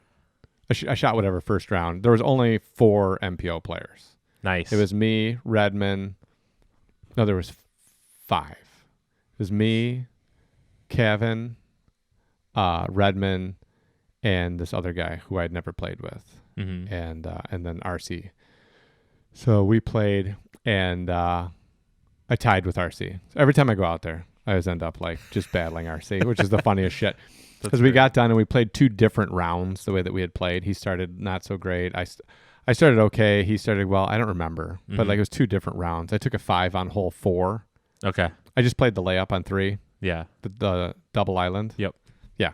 Put it 8 feet from the pin, tapped it in. Everybody else was doing whatever, and people went out of bounds and all that. I was just like, dude, I'm not playing this game. Yeah. 4, I had a good drive. Upshot was really good. Yeah. My putt, I'm like halfway up the hill. Yeah. Putt it, hit the basket, rolled all the way down, and then back away. So then just threw up under the basket and tapped it in. Yeah. So it was a 5 there. Sick. Whatever. And then I played it out. Second round play, I got the 3 on hole 1. Almost put it in for 2. I tried. Gross. So I put it out to the right and then fucking hyzer flipped the rogue inside the bush. I was like, I'm running it. Yeah. I went OB first round. I was like, fuck it. I'm going to run it. Dude, I almost got it. I was That's like, amazing. I was like 6 feet from the basket. Like it missed the basket and hit the ground and stuck. Wow. But I wanted the 2 because I was like, fuck it. 2 turned over my shot on hole 3, way off to the right. It was awesome. Whatever. So I played out the round. When I got to hole 5, the one over the pond. Yep. Yeah. Threw it right in the fucking pond. Perfect. Threw it short. Yeah. As you should. Yeah, not in the pond. It was just short of the rope. And then the next hole they changed. I don't know if you know that. The long one? Yeah. That was like kind of open with the tall Yeah. Okay. So they put in a big pond. Like they put in a pond? Put in a big pond. Oh, okay. So where the basket was before yeah. is basically you want to land to the left of that. Then they put in this giant pond and a giant like windmill. Really? It's not like a windmill looking. I don't know. Whatever. Decorative something. Whatever. Yeah, but it's big. Yeah. Okay. It's big. Yeah. And it cuts off the hyzer. Okay. So I thought that they were talking about like there's a pond because they said, yeah, if you get too far up over to the left, there's a pond over there. Because they're like, yeah, we made the hole longer. I'm on the tee pad. It's the fucking tournament. Yeah. And so I was like, oh, I'll go check it out. I thought that there was like water over to the left because they had cut the stuff that used to be tall on the left down shorter. Okay. So I thought like water had collected because it had been raining all week.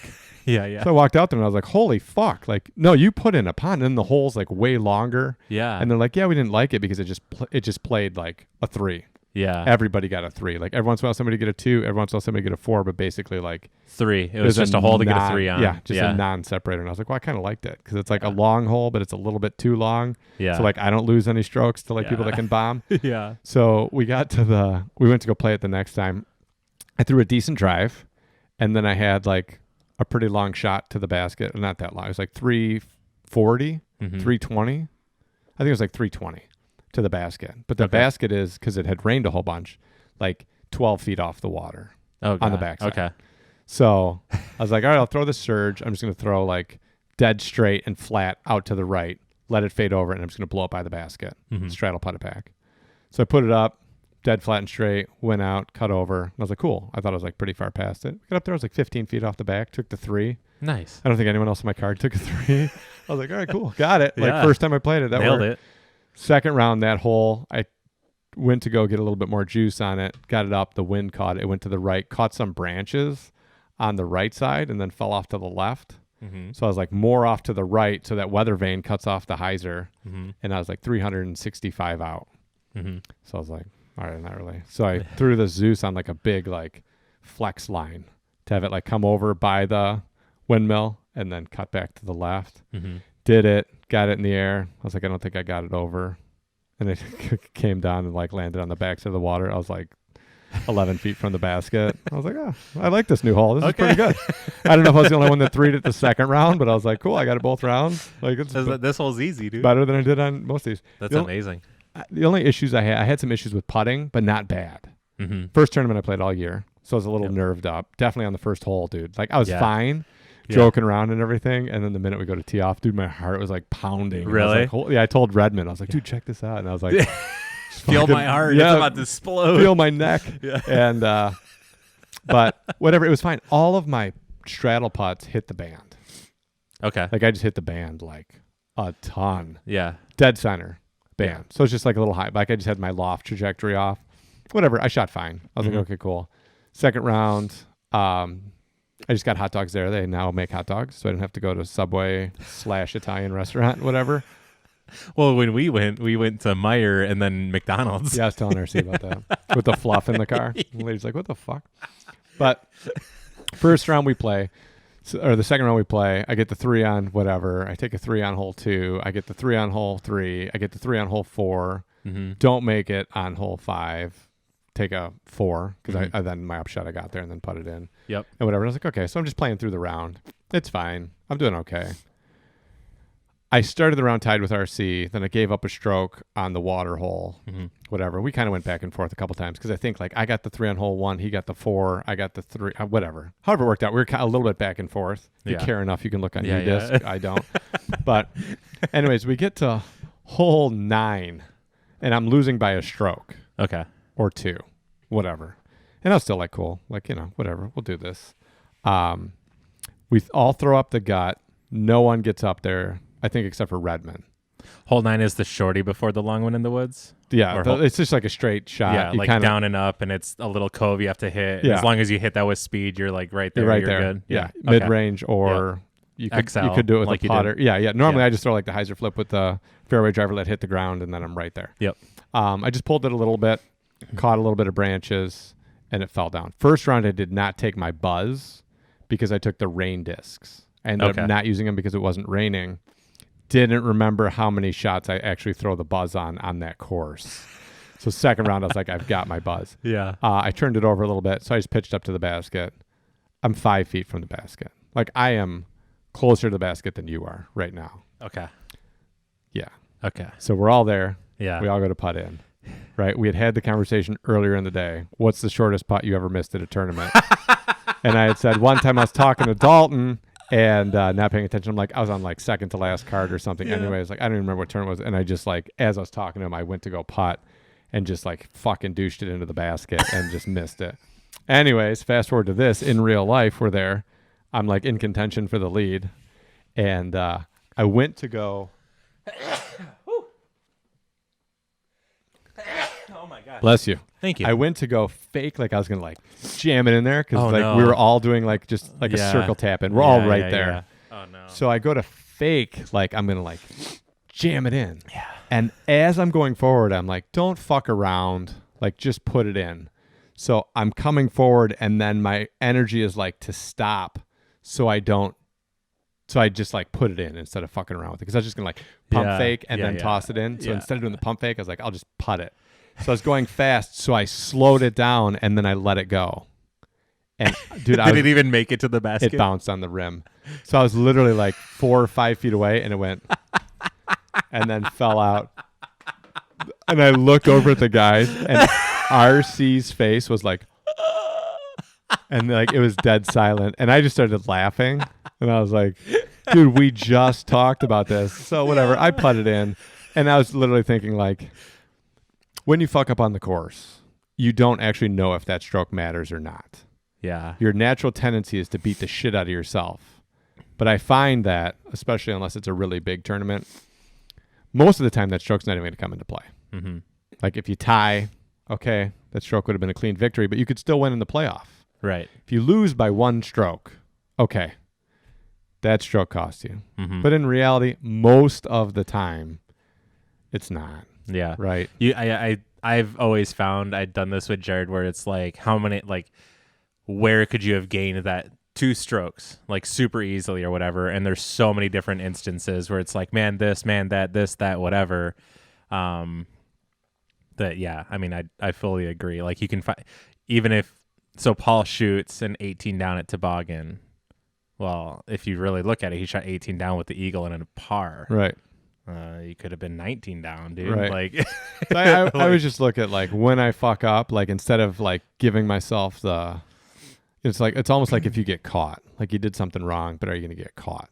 yeah. And like I did something wrong, but I'm not sure if there's going to be a penalty for it or not. Like I know I just totally threw away a stroke. Yeah. But I mentally try to put myself in the space of like, well, I guess we'll see later whether that actually mattered or not, instead of just being like, fuck, and like crashing out. Because what are you going to do? Like, it's done. Yeah. It's already done. Like, yeah, and I'm not even sure it's going to like cost me. Like, I really don't know. If I lose to RC by 2 strokes, it didn't matter. yeah.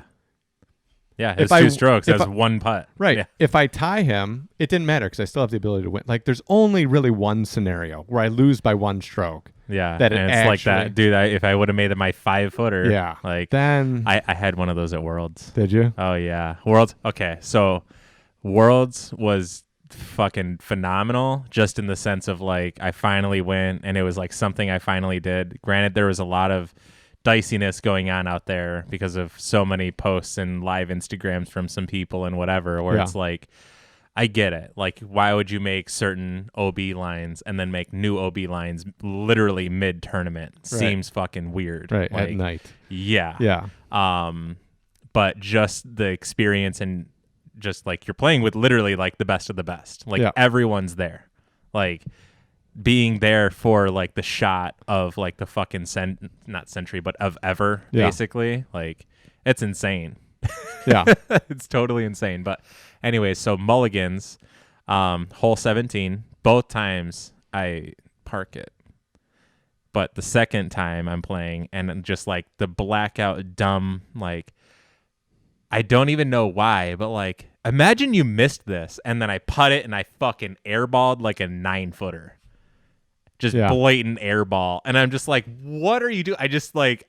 I started jumping around and I just started laughing because I was like, dude, why would you even think that? Or why would you even putt like right after you think Right, that? just step away. Like, dude, just take that second. And it was just like, that was the one thing that it was like, dude, if I could have one shot back on like any hole that I played there at all, it would just been that stupid thing. Because that was like the one mental lapse I really had. Yeah. Is like, I know I talked to you going into the tournament feeling like phenomenal. Like I feel so good.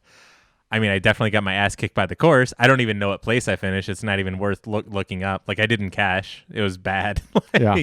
But overall, like I was super happy with how I played just mentally. Yeah. Like I had the first round, I got the jitters a little bit and it was like a little shaky and like tentative on throwing my shot and just like being smooth with it. It was like the shaky, like sidearm shaky backhands and everything or whatever. And it took me forever to get like in some sort of like groove. But like overall, how my mental putting and everything was like I was basically playing like as if I were playing with you or Dan. Yeah. And it took me a while to get to that point. I didn't start out the tournament that way. I think if I would have had a much better baseline to go off of and then finish much better throughout. But I realized real fast that it was like the first day was like kind of breaking the icebreaker. Then the second one was kind of like finessing it, and then the last two rounds were like I got like better and better and better. But I realized like I was trying to break stuff down like way too much. Like this isn't how I normally play. Like practice how you play how you practice, whatever. It was definitely not what I was doing to start with. I was like, oh, I gotta like this and that and whatever and blah blah blah. And it's like, dude, you know like what to do. You know how to get there. You have the shots for it.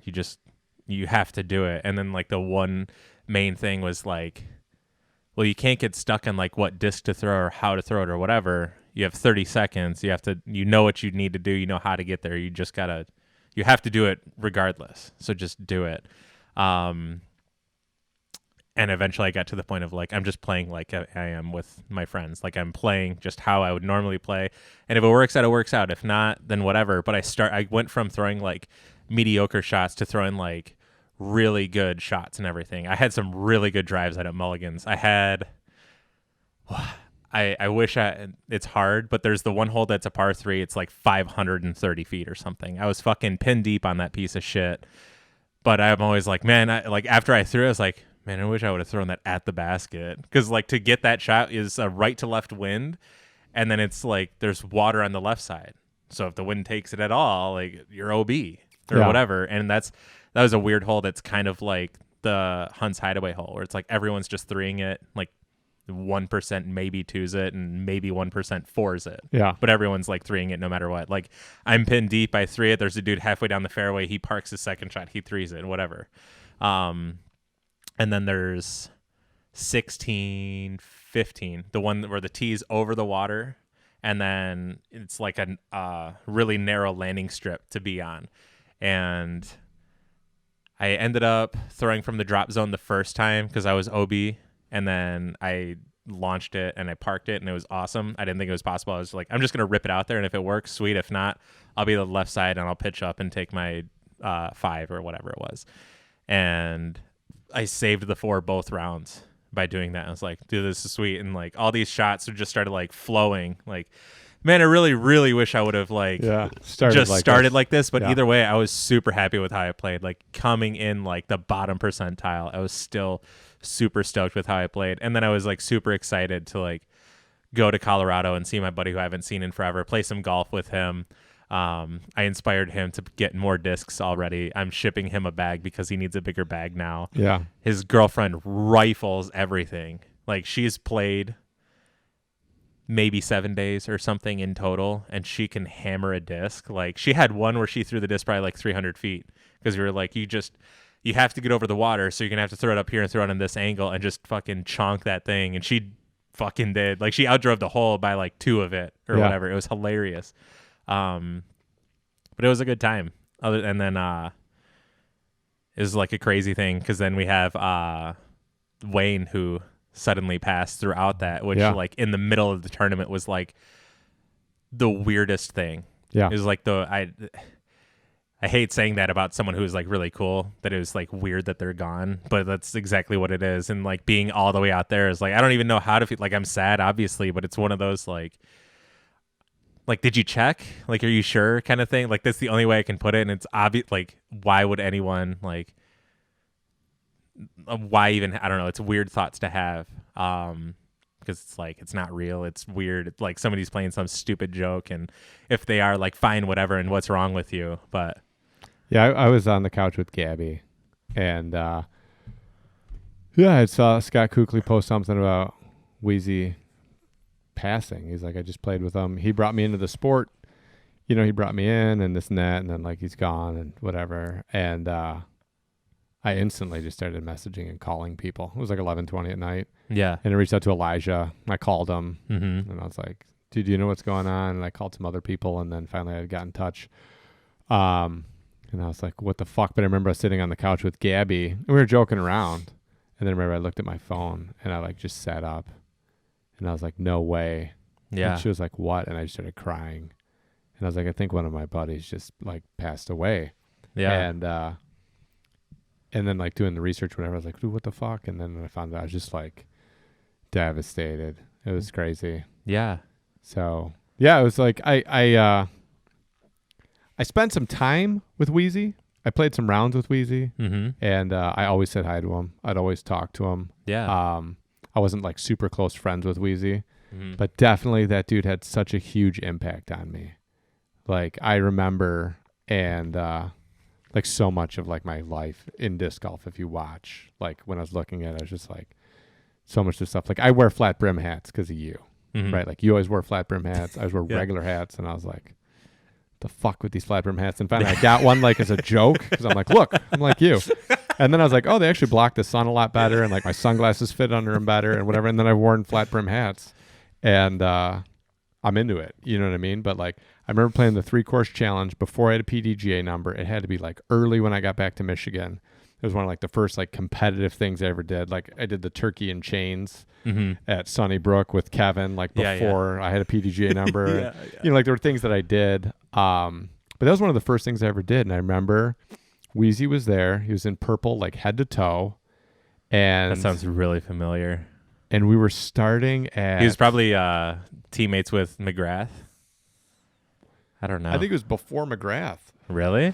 Oh shit. This is like, dude, it's got to be like almost 10 years ago. Yeah. It's got to be like 9 years ago, something like that. Yeah, like 11, 12, something Yeah, like that. Yeah. So, yeah, so I went, and I remember like talking. We were talking about like carding up and what we're gonna do and all this stuff. And I remember like seeing him, and he's like kind of like a bigger, taller guy. And I remember like he's a pro. And I remember that being Really? like, yeah, he was. I think he's the first sponsored disc golfer I ever met where I was like, he's sponsored. Yeah. Was Wheezy. Okay. And I remember like the fucking purple head to toe, Red Wings hat, right? Yeah. And then like, you know, the gateway gear or whatever, and yada yada. And like I just remember his energy. And I remember being like, sweet.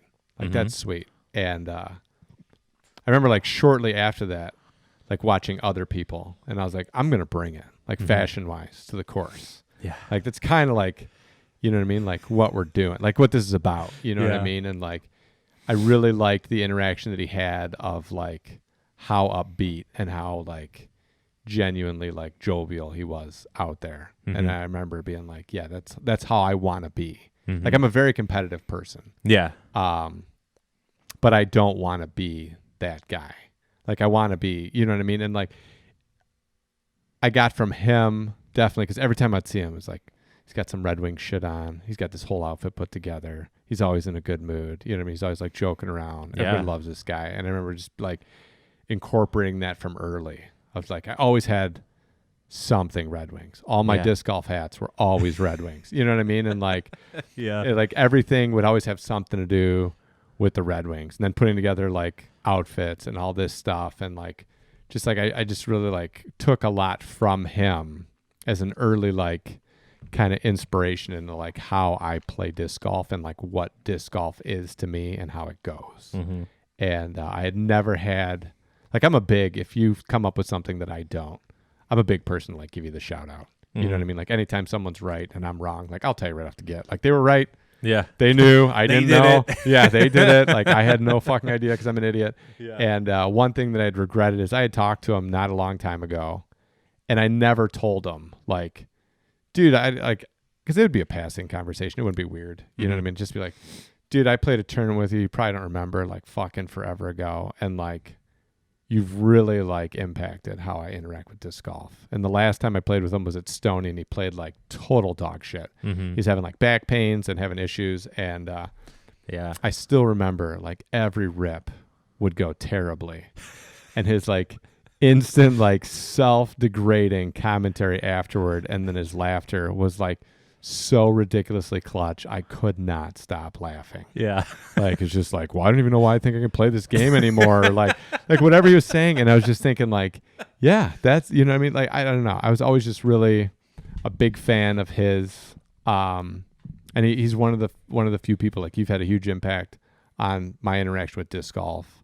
There's like a handful of people, Jeff Bauman, who I've never told, you know what I mean? Like, face to face, like, whatever. Jeff Bauman's had a huge impact on how I interact with disc golf. Yeah. There's like a handful of people, and he was definitely like one of those people. And it just kind of tore me up, because I was like, there's so many things I always wanted to say to that dude, and there's so many like conversations I wanted to have, and then he embodies what we talk about. Like, definitely, if you were going to give like Leviathan disc golf, and if we were going to sponsor people for being the people that we want you to be, like, he would be on that team. Oh, for sure. Even if that team was 3 people. Yeah. Yeah. Totally. Because it was like, this is how you do it. Yep. You know what I mean? Yeah, I've always liked Wayne. I wish we hung out more, but in it, like, he had his group of friends, and he did what he did. I do what I do.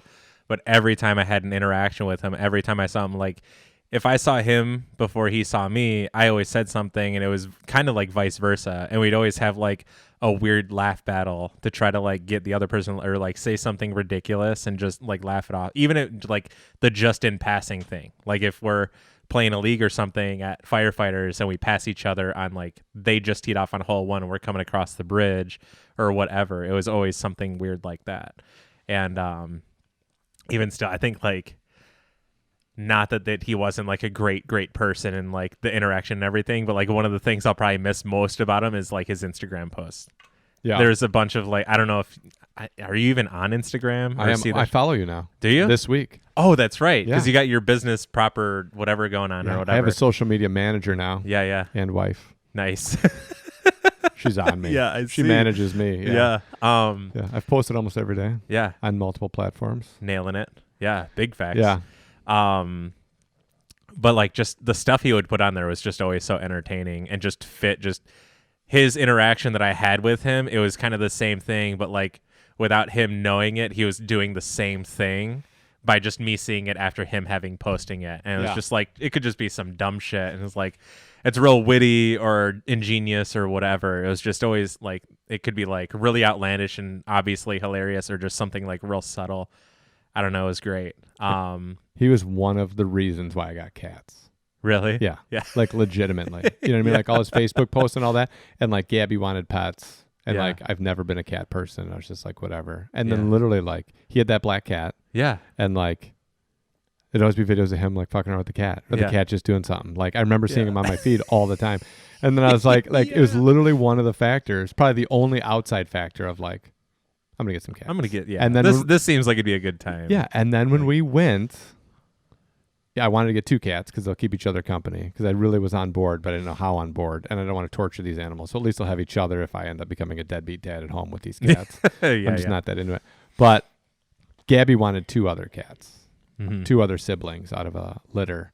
And I was like, I want those. And a big part of it was because like he had that black cat. Yeah. And I was like, I want this black cat. Yes. You know what I mean? And like, which is now Snow. And I love the fucker. And like he's great. He's a big part of my life. But yeah, it's just like, I mean, I don't know. Like that dude going through all this stuff. I got this hat done because I didn't know what to do. Like I remember on Saturday I was kind of a mess. Then on Sunday I woke up and like I was like sitting in my room, like looking at videos and shit and looking at pictures and whatever. And I was just like kind of a mess. I was like, I'm going to go do something. And I wanted to do something to like have a positive thing or like to help people have something positive. So I went and got that shirt made and got this hat done by my little Indian guy at Oakland Mall. Nice. And I just was like, you know, have everybody sign this shirt or whatever. And I ended up giving it to his mom. But it was like something positive. Like, let's do something positive and do all that. But when I went to go play hunts, that was the big thing on my mind. It was like, I just want to have a wheezy day. Just be out here.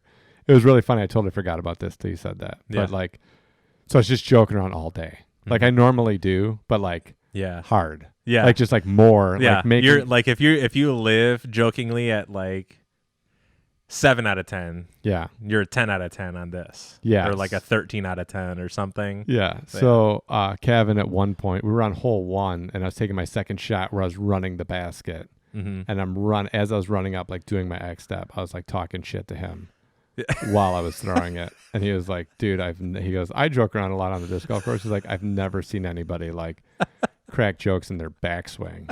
I was like, well, dude, I kind of like joke around all the time. I was like, I'm just kind of used to it. And that was with who? Kevin. Yeah, I forget his last name. Kevin Corver. I forget his last name. He's the reason I got the okay. Carlton bag. Gotcha. Yeah. Okay. Yeah. Yeah, and the other guy I played with was the same thing. He was just like, dude, this is too much. Yeah. I was on hole 4 talking about bringing tight back as I was like driving. I was like, tight. And I was like, I'm kind of bringing it. So I'm running up. I'm like, I'm kind of bringing tight back. And then I fucking threw it and whatever. That's good. But yeah, I remember just trying to like go out. It ended up not raining. We had a little bit of sunshine. And I remember just thinking like going out and like trying to win for Wheezy and doing that. And I remember after I bricked that putt, I took a 5. Not because of a bad drive, but I just kept getting pinched on hole 10, and RC got the 3. And I remember just being like, okay, now we're down 4, and we've got 8 holes left. And then I was like, I never really had the thought process in my head, but I was like, I want to win. And I was like, I really want to win. So like, I want to keep my attitude like up, but I also want to add like a bunch of accountability and start like throwing these fucking shots to win. And then after that, I just caught fire. And I ended up winning by 3. Like, I just like, dude, jammed it out. Big putt, big drive, like fucking everything. 17. It was close. Like, I knew I was winning, but I didn't know, like, whatever. 16, I drilled all the way down there. I almost got the 2 on 16, but I hit the cage. But on 17, I fucked it up the first round because I didn't have my buzz, and I hit the early tree. So I was still on the upside of the hill by the tee pad. Oh geez. I didn't even make it to the path. Oh gosh. So second round, I threw it. I was like 3 feet from the basket. Nice. And that was like the ice because I had the tee pad. So I threw that shot, parked, and I was like, all right, I'm gonna have to lose 18, and I'm not. Like, that's my shot. Yeah. Like the straight fucking hyzer flip. I'm not, whatever. Yeah. Even if I fuck it up, it's not going to be by much. I'm not going to take a 4. You know what I mean? Like, I'm probably not going to take a 4 on 18. Yeah. So I dropped that in, and then when I went to 18, I was like, it was the only time it was heavy on my heart. Is I was like, I really want to win this for Wheezy. Yeah. And I threw the shot. It turned up a little bit to the right, hit those trees, but sounded like it got through. Yeah. So I was like, sweet. You know, I just pitch up to the bottom and then tap it in. I should be okay. Turns out it didn't get through. I had like a little bit of a weird up, but just pitched out, and then I had like a 15-footer that I made. For 3. Yeah, for 3. Then RC's like, congratulations. Yeah. And I was like, yeah, it's always like you've beat me as many times as I've beat you out here. I feel like now we're kind of like even in terms, because like the last time I went out, he beat me. Yeah. And I was like, I think we're kind of even lifetime out here. Yeah. You know, neither one of us played our best today, but whatever. It was cool. So I won, and the trophy lights up, and that's awesome. I remember like I got kind of emotional when I got in the truck because I was like, that was awesome. Yeah. And it was cool. I was like, oh, I won for Wheezy, and made a little post on it. It made me feel good. And then the next week was like super hard. Yeah. Going to like the viewing and the funeral. And then the week after that, we had like the memorial tournament for him, which was awesome. And just putting all that stuff together. Dude, the memorial tournament was crazy. Yeah. We raised over $9,000. Really? Yeah. Oh my God. It was insane. So we had like 100 and something people out, but we probably had like, I don't even know how you could monetize the auction or the raffle. I guess it would be the raffle that we had. But dude, it was nuts. It was it had to be like $6,000 worth of shit at least. That's crazy. Everybody donated all this stuff, and everybody like, it was crazy. So we raised like $9,000. Jesus. Yeah, it was insanity. And I got to see a double ace. You were on that card? Yeah. Oh my God. Yeah, I blew the drive right before them. Really? Holy shit. So it was what hole at Stony? It was hole 12. So we played blue shorts. That's right. Yep. So did they both throw like sidearm? Backhand first. Really? Benny threw the backhand. Yep. It lifted up into the trees. Yep. Hit a couple branches. Went through. Drifted right through, and we're like, get in. Bam, right in. Nice. Next card to tee off, or next team to tee off, forehand. flex over to the right, and then it was in the air, and we were like, get in there, and it just cut right over. Bam. It was like they hit the basket literally on like the same thing, two different sides. That's crazy. Yeah. It was crazy. I've never seen it at a tournament in my life. I did it with Kevin Hughes one time, but yeah, I'd never seen it like in a tournament. Yeah. So that was everybody was crying on the tee pad. Yeah. Yeah. Like once the second one went in, we were all just like fucking standing there. It's like double rainbow. Like that's it, but like what in does this disc even golf, mean? Yeah, but in disc golf terms, like this is the disc golf double rainbow thing. Yeah. I saw it one time. It was 3 aces in a round and 2 were on the so Chef Schulte got 2 aces this round, and I think Herzog aced and then Schulte aced the same hole like on the same card, and that was like the only time. It was crazy. Yeah. But like I saw that and I did it. It took me like 5 times of reading it before I realized, because I was like, why are they like they're the team that like aced or whatever, and then like they aced and like, but they were saying it like it was so crazy it was an ace, and then I was like, oh, they both did it. So like they were on the same team? No. Oh, okay. I was thinking they were the team. Oh, and I see what you're saying. Yeah. One of them aced, but they took the picture as a team. Like, we got a 1 on this hole, and then I was like, both of those people aced. Like, I remember thinking that, and I was like, I'm so stupid. Like, that's way cool. Like, not that an ace isn't cool, but it was like, that's way fucking cooler. And then like, I was thinking, it's like, yeah, of course, like that's awesome that it was for this, like for Wheezy's thing and everything. Like, here's just a fucking double rainbow. Yeah, like it was amazing. Why not? It was amazing. That's awesome. Awesome. It was really cool, and day was great. Everyone had a blast. It was awesome. It was funny for me because I'm old, and it was funny to see because weed's legal, like it being a thing for the raffle. Oh, like somebody brought in like just a bunch of flour or something? Yeah, they like won weed Yeah. or wax. So it's like funny. Yeah. So like next ticket called is for this like bag of weed. Yeah. And you're like, can we do this? Like, is this a thing? Yeah. And I was sitting next to Joe Beno, who I hadn't seen him forever, and it was great to see him. And The Chaldean Cannon? Yeah. I was sitting there talking to him, and I was like, dude, how great is this to be alive? I was like, this is a great time to be alive. Like, dude, you can win weed at a raffle at a disc golf tournament. Like, this is fucking hilarious. Then they're like handing out wax, and I was dying. Like, I don't smoke weed, but I was just like, dude, this is awesome. Like, it's just, like something when I was younger, I didn't think that I would see of like. Yeah, it's always going to be like the. So it's going to be illegal. Whatever. Yeah. Like the dumbest thing ever. Yeah. And now there's like dispensaries everywhere. Like Amanda and I went yesterday, the one down the road, and it was just packed. Like we went to her parents to get or to go have dinner. I haven't seen them forever. Person still sucks just as much as they do. Yeah. And then we were like, whatever. Like if we got time when we go back, like we'll pick up something or whatever.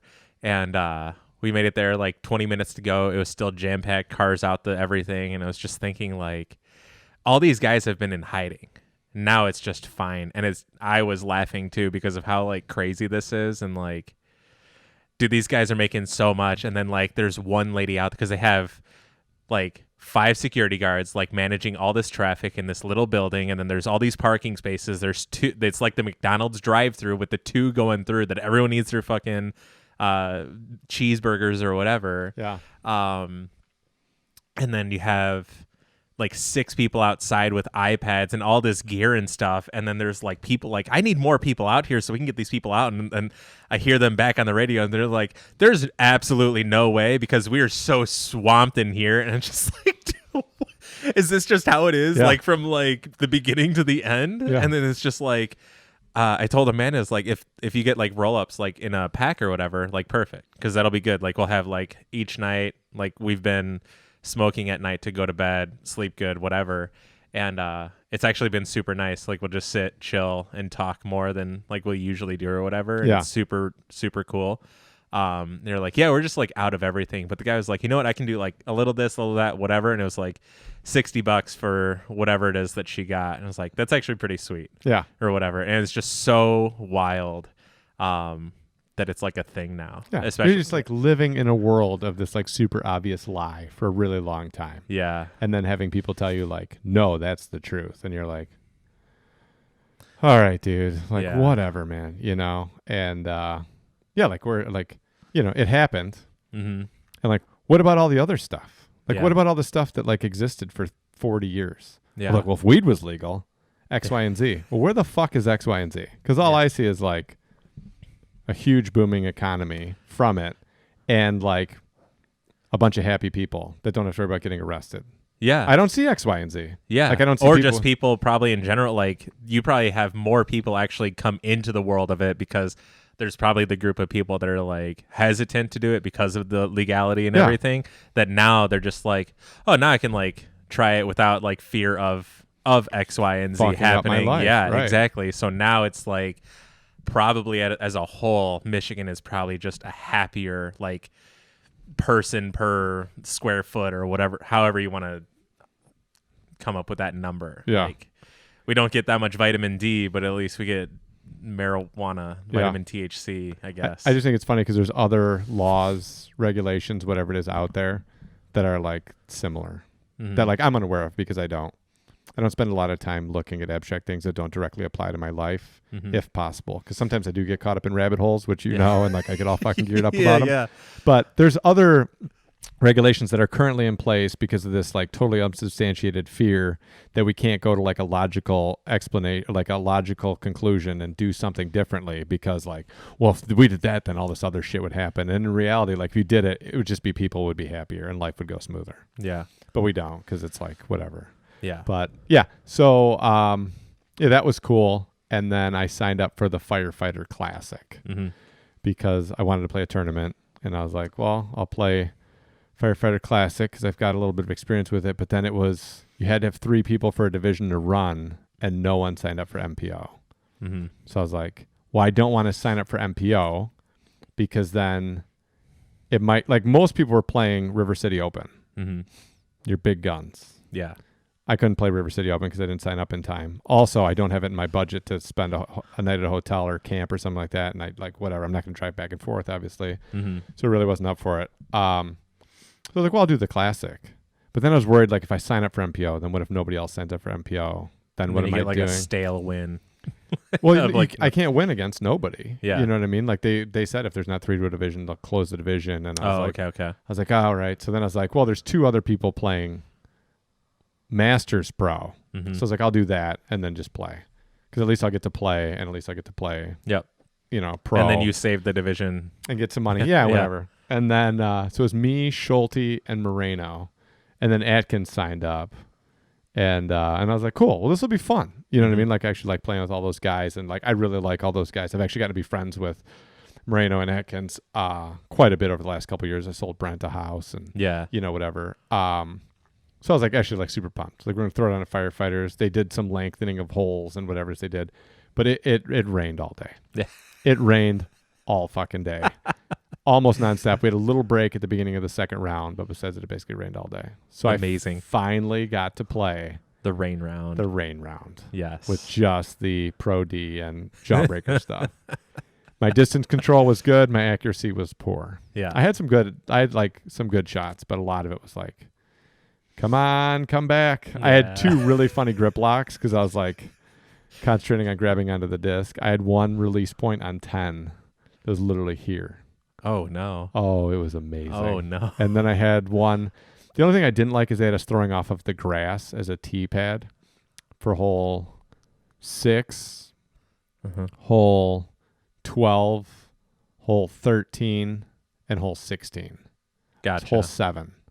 Okay. Right, so we threw off the grass for those. And it was muddy the first round. Yeah. It had been raining all day. Yep. So you know my situation.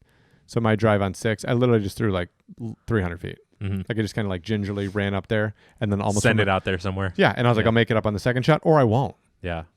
Like it's going to be what it's going to be. At that point, I'd like started hot and I was just thinking like, I'm not really risking anything for this stroke and I'm not going to fucking like eat it here, twist my knee or something like that. Even if I lose today, like I'm not going to throw it away for the Firefighter Classic. Yeah.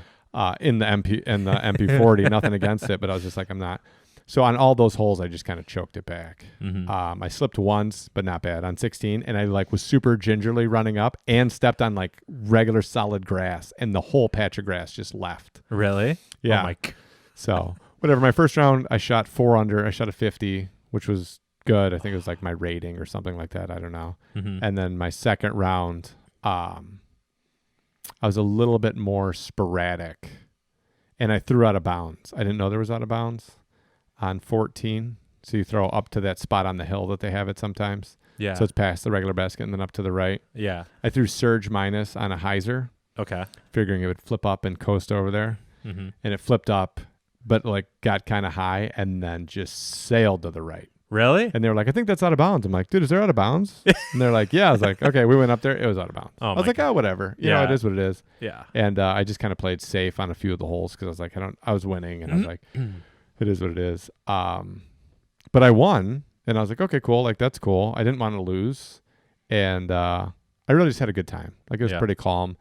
The guys during the first round, like, all made simple mistakes and were all like getting down on themselves or whatever. And then we're kind of just like, fuck it. So my mentality the whole time was kind of like, well, I'm just gonna play with these pro Ds and just see what I can do and fuck around with them. And it's fun and it is what it is. And then during the second round, I kind of like faltered for a few holes. And then I was like, all right, well, I don't want to lose this. So then I kind of got like a little bit more dialed in and just made sure that like I got to the end. You know? And I won. I made it. I won. And I was like, cool, I'm 2-0 this year. Yeah. Like, hey, I didn't have any wins last year because of COVID. I normally have 2 wins a year. I've had 2 wins every year except last year. Yeah. I never have 3. I've never had 1. Yeah. It's always 2 wins. That's how the year goes. And last year I didn't have any because of COVID and like it was just really bizarre and whatever. So I was like, all right, well, I got my 2 wins, right? I'm signed up for, I think, 2 other tournaments. I honestly don't remember, but I'd signed up for, when I got home from the first tournament when I won it, I was like, I'm going to sign up for some other shit. Yeah. Whatever. But I got home, won my first Pro Masters. Came home, told Gabby. I was like, I won Pro Masters. Yeah. Got all my shit out of the car because it was wet. So I didn't want anything to get funky. It takes me like 45 minutes because I'm a pack rat and I have like all this shit. Get everything done, do all that. And then I was like, yeah, you're going to reap the benefits of being the wife of a pro athlete. So let's go to Dairy Queen. Yeah. Which is what I did after I won at Hans. I got a coupon from my CTP today. You're rolling with the big shot. So you can get 2 cheeseburgers. So I was like, well, I won, so let's go to Dairy Queen. And I was bringing laundry down the stairs. I told you the story when you first got here. Yeah. Bringing the laundry down the stairs, missed the last step. Don't forget you were talking shit to Snow. All right, so I'm like, let's go to Dairy Queen. My first load of laundry from when I got home had stopped. Moved it over. I was like, I got to move it over to the washer or move it over to the dryer, put another load in. So I'm taking that load downstairs and like I walked by Snow. He said something to me. I don't know. And then I just started talking shit to him, telling him about how great I am, what an elite athlete I am, even at my age, what big shoes I have for him to fill. And I'm just like going off, walking down the stairs. I missed the last stair. Yeah. And 100% ate shit. Like, for real. Yeah. And I told you it was weird because like I missed the step. I was kind of confused as to what happened because I'm just going down the stairs and then all of a sudden I'm going down like a ton of shit.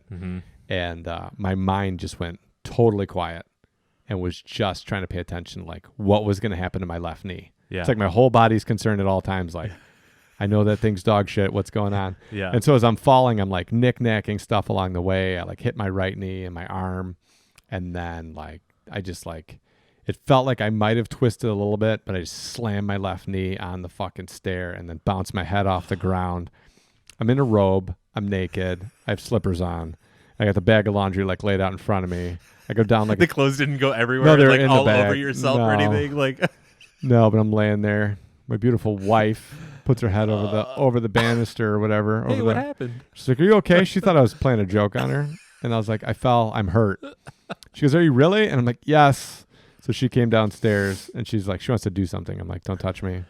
Just let me lay here for a minute." Because I was like, I was hurt. Yeah. And so then I finally like peeled myself up off the ground, hopped over, changed over the laundry, went to Dairy Queen, came home, had Gabby do some tests on my knee. I couldn't figure out what was going on, and then went to sleep. And then for the last 5 days, I've just been trying to like nurse it back. It got pretty big. Yeah. It's hard to tell with that knee because it's like never the same size. Yeah. It just lives in a different knee world. Yeah. Well, it's surgically like put back together. So even when it's like all the way slimmed down, it doesn't quite look like the other knee. Yeah. So then like it'll randomly take on fluid and stuff. So I don't know what the baseline was before I started, but it swelled up pretty decent. And like for a day, I could hardly bend it. And then I've been slowly like whatever. Today I can walk up and down stairs for the first time and like actually navigate. But I almost like, I totally old manned it like never before. Yeah. Like won the fucking Pro Masters and then came home and had a little fall and then almost ended my season in my basement on the ground, which was fucking hilarious. Naked in your robe. Naked in my robe. I was just like, this is how people die. Help. This is it. This is where the coroner comes and they're like, oh, yeah, I know. I know. Like, would Gabby put, like, if I did die, would Gabby put underwear on me before they got here? Or would they just be like, ugh? I don't know.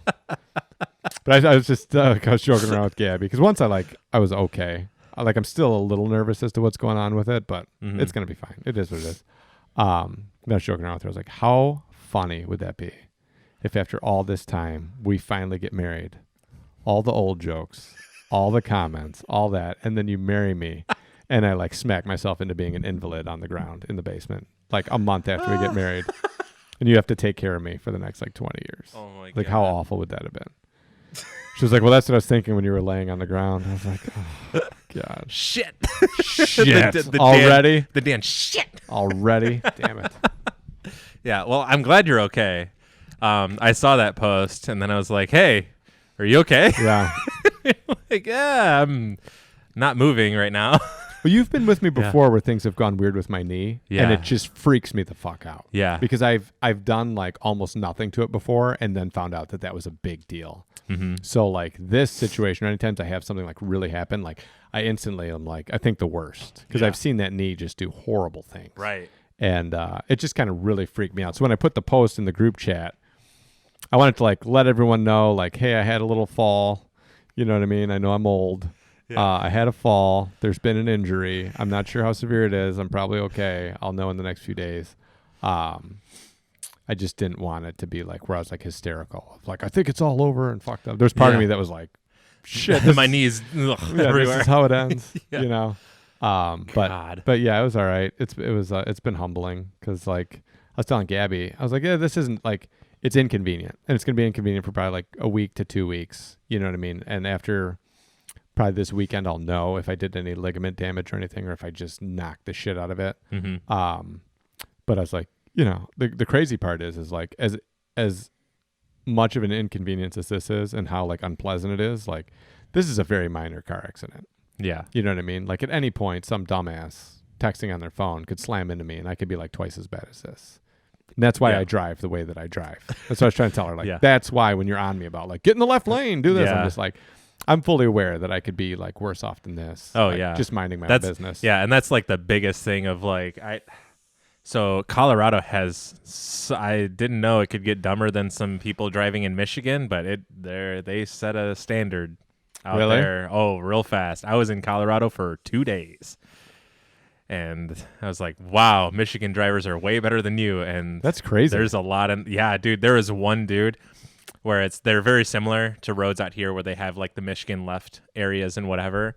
One guy in this black, Yukon or something, where it's 4 lanes wide and then there's a turn lane. So 5 really. We're in the second one at a light where everyone's going. And this dude stops because he wants to go in that U-turn and is just weaseling his way over there, and then eventually gets over the one lane and then realize oh, I can't, they're not letting me in, so I'm just gonna go. And it's dude, just go to the next one and then do the turnaround. It's the weird indecisiveness, or just wow, I need to be on that exit, that's the only way I can get there. I can't go past and fix it and take an extra 2 minutes in my drive to just get there and not cause whatever. And then I get back here, and on the way here, I yelled at 3 people because there's one guy who he was in this little white car. He gets over into the turn lane, so I speed up because he was going slow as shit, and then he speeds up, gets out of it, cuts me off back into the lane. But he was navigating around a bad part of the road that wasn't even really that bad, and just being a dick all the way until he got to where he needed to go, and then.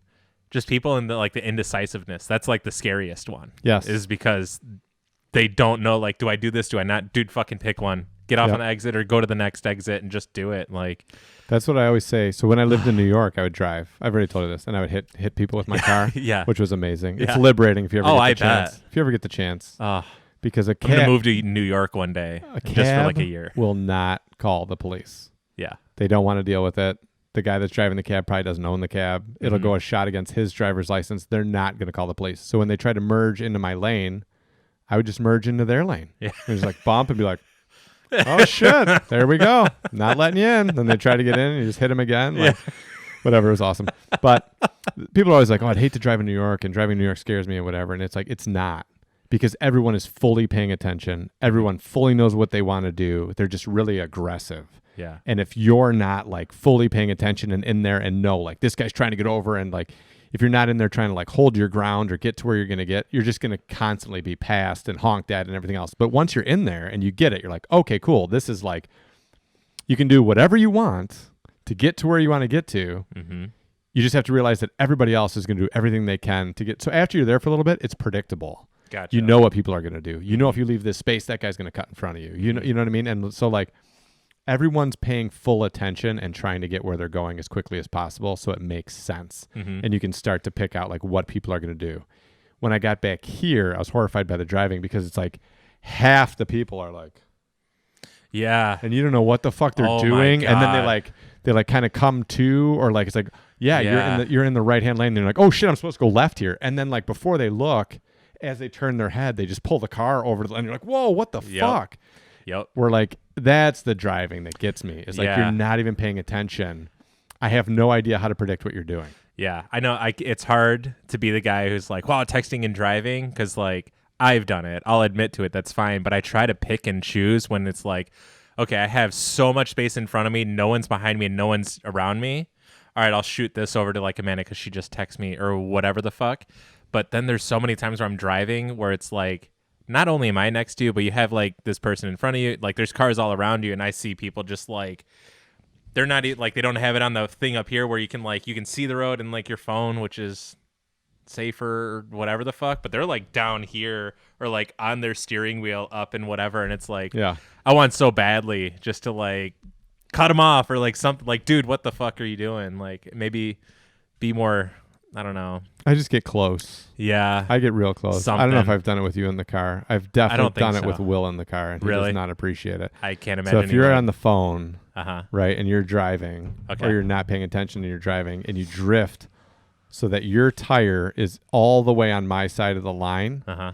I will just drive right on the line. Okay. Like rear view mirror Really? to rear view mirror. Like you could reach into their car and like through the door, like yeah. grab it. Yeah, I could easily grab the door. Oh, for like sure. I'm right there, and then I'm just looking at them, like waiting for them to like jerk. That's a good one. I like that. yeah. I had there was a guy in a blue little like Ford whatever the hell on the way back from inbound today who we were trying to get into like the turn lane, but he's like, oh, it's a red light, I'm stopping. So he like I see him like reach in and pull up his phone as he's stopping and then stops like 3 car lengths short of it so we could like barely get in. So I'm like, come on, dude, like just pull up a little bit so I don't have to get so close to you and whatever. I just got to go right here, whatever. Yeah. And then we make the turn, and the turn kind of comes backwards so I can see. And he's still sitting there. The light had turned green before we even made the turn, and he's just chilling there. And then like, oh shit! And then like slams on his fucking gas to like go or whatever. And just like, dude, this is like for sure you're gonna cause an accident just not being able to like pay attention or realize like. I don't honk. I don't know. Yeah. I just sit Yeah. and I just laugh. Yeah. Gabby loses it. She's like, honk at them. I'm like, nope. Yeah. I want to see how long. Yeah. How yeah, long totally. past go did it take you to realize, Yeah. oh, fuck, that's right. I'm driving a car. Yeah. Like, just want to see how bad it is. Have And you ever gotten behind someone where like lights have passed? a whole light? Yeah. No. But I Okay. have had it where they were the only one to make it through. Yeah. On I've had 16 in Rochester, on Okay. Rochester Road, that light was red. that. Yeah. And then because it was so stop and go, I think they just got in the rhythm of TikTok or whatever the fuck they were doing Yeah. on their phone. And then that light turned green. They never moved. And then finally the car behind me, because I won't honk. Mm-hmm. The car behind me then honked. They're like, oh shit. And then as they started going through the intersection, it was yellow. That was it. They were Yeah. the only one to make it. Yep. I was like, sweet, dude. Yeah. I don't know if I told you about this accident before or not, but I called one time because Amanda and I were on our way to Paul's house and we're going. Macbeth? Yeah. No, Yeah, my I know. stepdad, Paul. Yeah. He's my stepdad, Paul Macbeth. We're behind this green Focus, and then it's like kind of bumper to bumper, like throughout this light or whatever. So it's a lot of stop, go, but like the distances on go has varied. And we see this guy. Do you have to pee? No. Okay, just readjusting your. Yeah. Okay. My ears aren't in Nice. in shape anymore. No, whatever. Yeah, Yeah. you got to callus them up again. Yeah. Get the cauliflower back. So there's green Focus, red whatever, black whatever, and then whatever in front of that. And then I see this guy, like he keeps texting and whatever, and it's like stop, go. I basically drive as if I were behind the car in front of the car in front of me. Yeah. Like that's what's going on, and Yeah. that's what dictates the That's dude what in I front do. of me. Yeah. Yeah. So he like cuts it close a couple times where it's like stop, go, whatever, and he like checks his phone, then it's like, oh, go, put phone away, drive. Oh, it's stopping, pull my phone out as I'm stopping or whatever. And on the third time he does that, like that was the shortest stop go or like go stop, that it was like they go and stopped immediately.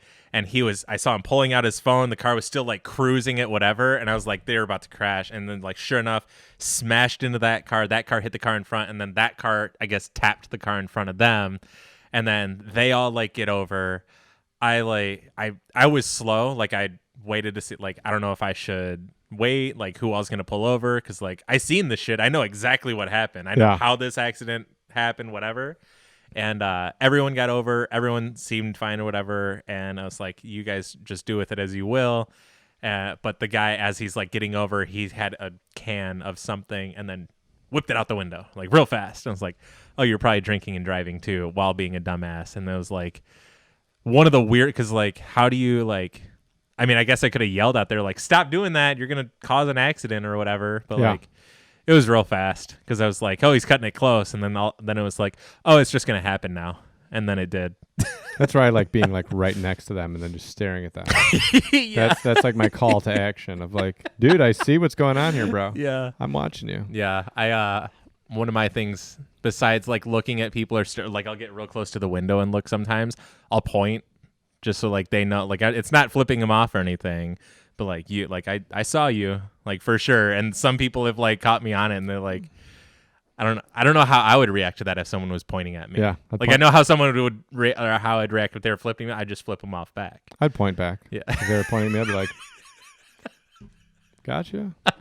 I was the first responder to a car accident by my house a couple weeks ago. Really? Yeah, turning onto Hendrickson there to make the left. Really? Coming up, and so I'm in the left turn lane to turn into Hendrickson. There's a car in front of me. So there's a car going left where I'm going left. Mm-hmm. So when the car in front of him goes straight, I guess when the car in front of me turns left onto Hendrickson, the car coming the other way made a left at the same time. Oh. And when he did, on the right lane going south on Rochester Road was a Suburban. Okay. And just T-boned him. Oh, God. Like blast. And then they both went sideways, and one of them hit into the electric post there, and the other one like knocked the fire hydrant off of the ground. Like they hit hard. And my thoughts were like, holy shit. And then I was like, well, I have to get out. I'm the person here. Like I'm the person here. So I like pull my truck over and park it, get out, run over. All the airbags, both cars are blown up. Yep. The door is like knocked open on the driver's side of the little car. Yeah. And it's got a Jimmy John's thing on it. He's a Jimmy John's delivery guy. So I go over, and he's like trying to get out of the car. So I grab his door, pull his door open, help him out of the car. He's bleeding like all over his face. He's bleeding out of his ear. He's like, oh. And I was like, dude, come over here and sit down, like lay down, whatever you need to do. Like get over here away from the car, because I don't know what's going on with the car. Yeah. I saw the fire hydrant on the ground, and I was like, how come there's no water? Yeah. If the fire hydrant's knocked off, how come there's no water? But whatever. That's like the thing that went through my head. They hit the fire hydrant? Off. What? Oh, my God. Like the fire hydrant's like over here. Oh, my God. Yeah. I was like, where's the water? Yeah. Okay. So I walk him over, sit him down. This woman comes over. She starts asking him his name. And I was like, where do you work? Mm-hmm. And he's like, Jimmy John's. And I kind of want to give him a hard time because he's like injured. But I want to be like, I know that dumbass. I was like, what Jimmy John's you work? He's like, I work at the one in Clawson. I said, okay. Well, I'm going to call your work and let them know that you're not coming back to work. Yeah. So that way they're not worried about you. You know what I mean? Let them know what's going on.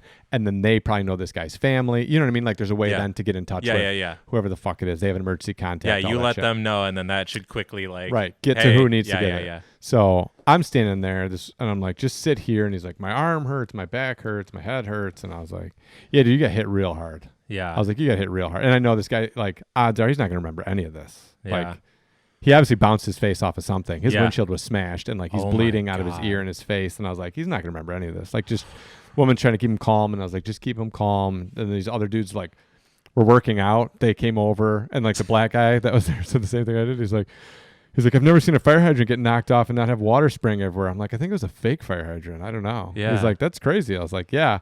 The other guy had no idea what happened. He was concussed for sure. Oh yeah. my God. The guy that was driving the Suburban, because he asked like what happened. Someone told him, and he's like, I didn't mean to hit him. And they're like, no, he came out in front of you. Yeah. And he was like, oh. He's like, is he okay? And they're like, I don't know. And then literally like the next time he turned on, he's like, what happened? Like, oh God. he's concussed. Oh no. But so I called the work, and they didn't know what was going on. I was like, hello. What? And they're like, yeah, this is Jimmy Johnson Clawson. And I was like, hi, you have a delivery guy named, and I don't remember what his name is. I was like, you have a delivery guy named blah, blah, blah. I'm like, I'm at the corner of Rochester and Hendrickson, and he just got in a car accident, and he's injured. He is not going to be coming back to work. And I just want to let you guys know so you guys can let whoever know. And she's like, wait, where are you? What do you need? And I was like, I don't need anything. And I was like, your delivery driver got in an accident. Yeah. And then she was like, hold on, my general manager's right here. And then that girl got on the phone. She's like, oh, this is Katie. I'm the general manager. And I was like, hi, Katie. My name's Darren. I was like, I'm at the corner. And I told her, she's like, oh my God, is he okay? I said, I don't know. I said, he's injured. For sure he's injured. For sure he's not coming back to work. Yeah. And his car's pretty banged up. You know, Yeah. Dude's car got banged up. Yeah. I was like, his car's pretty banged up. Yeah. but Like even if he was like totally fine, like Yeah. he's not that coming car's back to done. work. Yeah.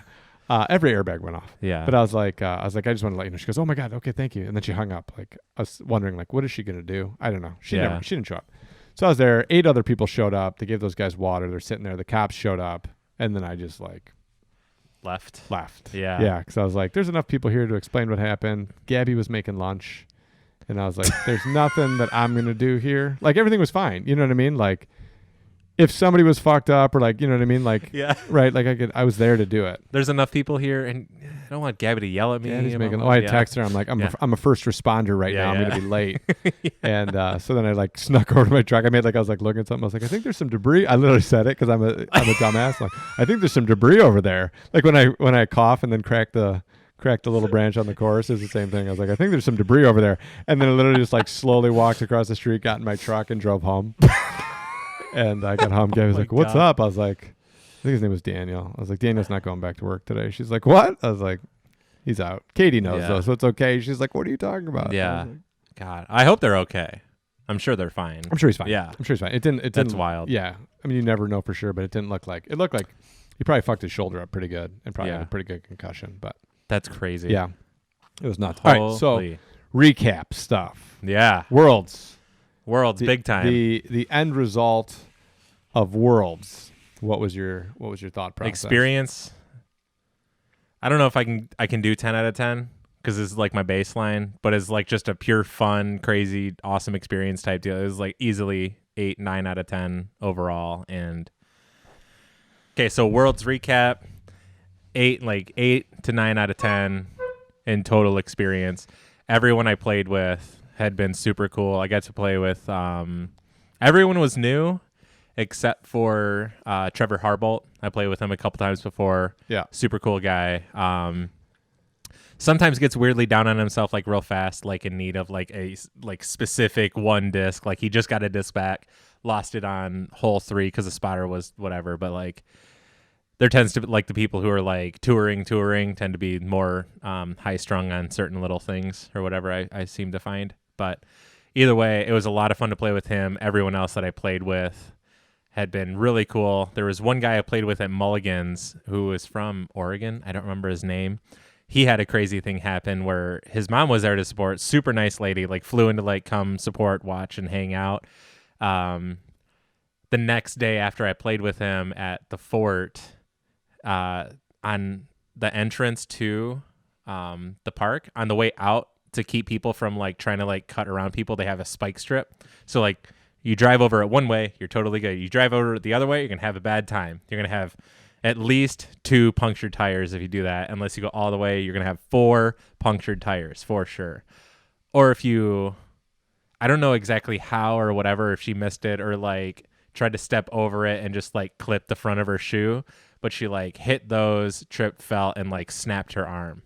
And then he had no idea what was going on because she was trying to be like the good mom, like, I'm good, like you do you, whatever.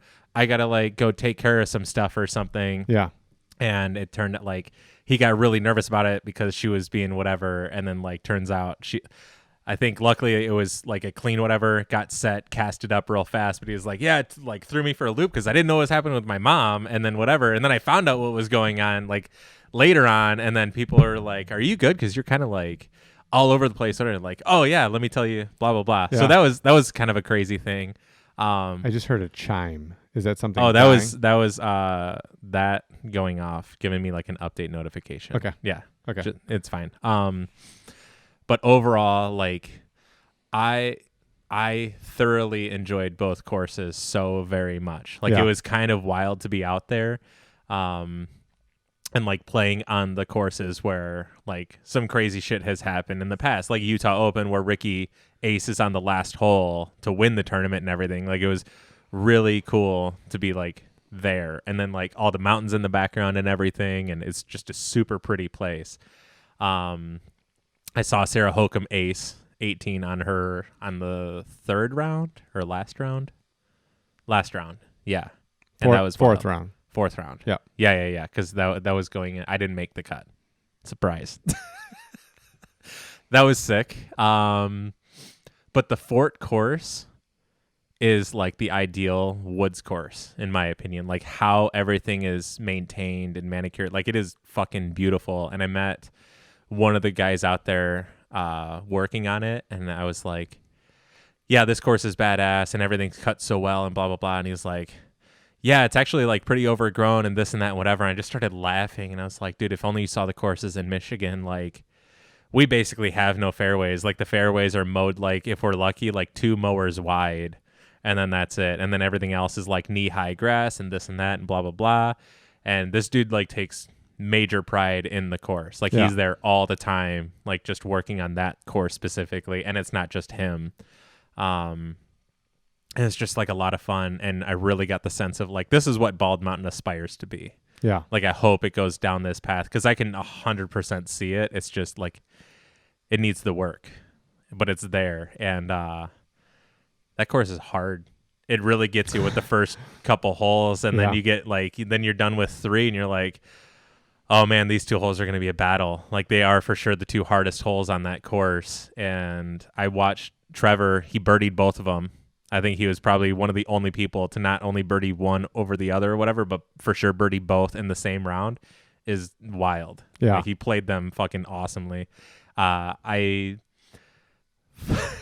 really messed up my drive on both of them, but like the first one pretty bad. The second one, like, it was mainly because I was like nervous on the execution of it. So on hole 4, both times I wasn't down there very far off the tee. I ended up like I 5'd it both rounds, which isn't like terrible. Obviously not like you want to at least be 4ing it.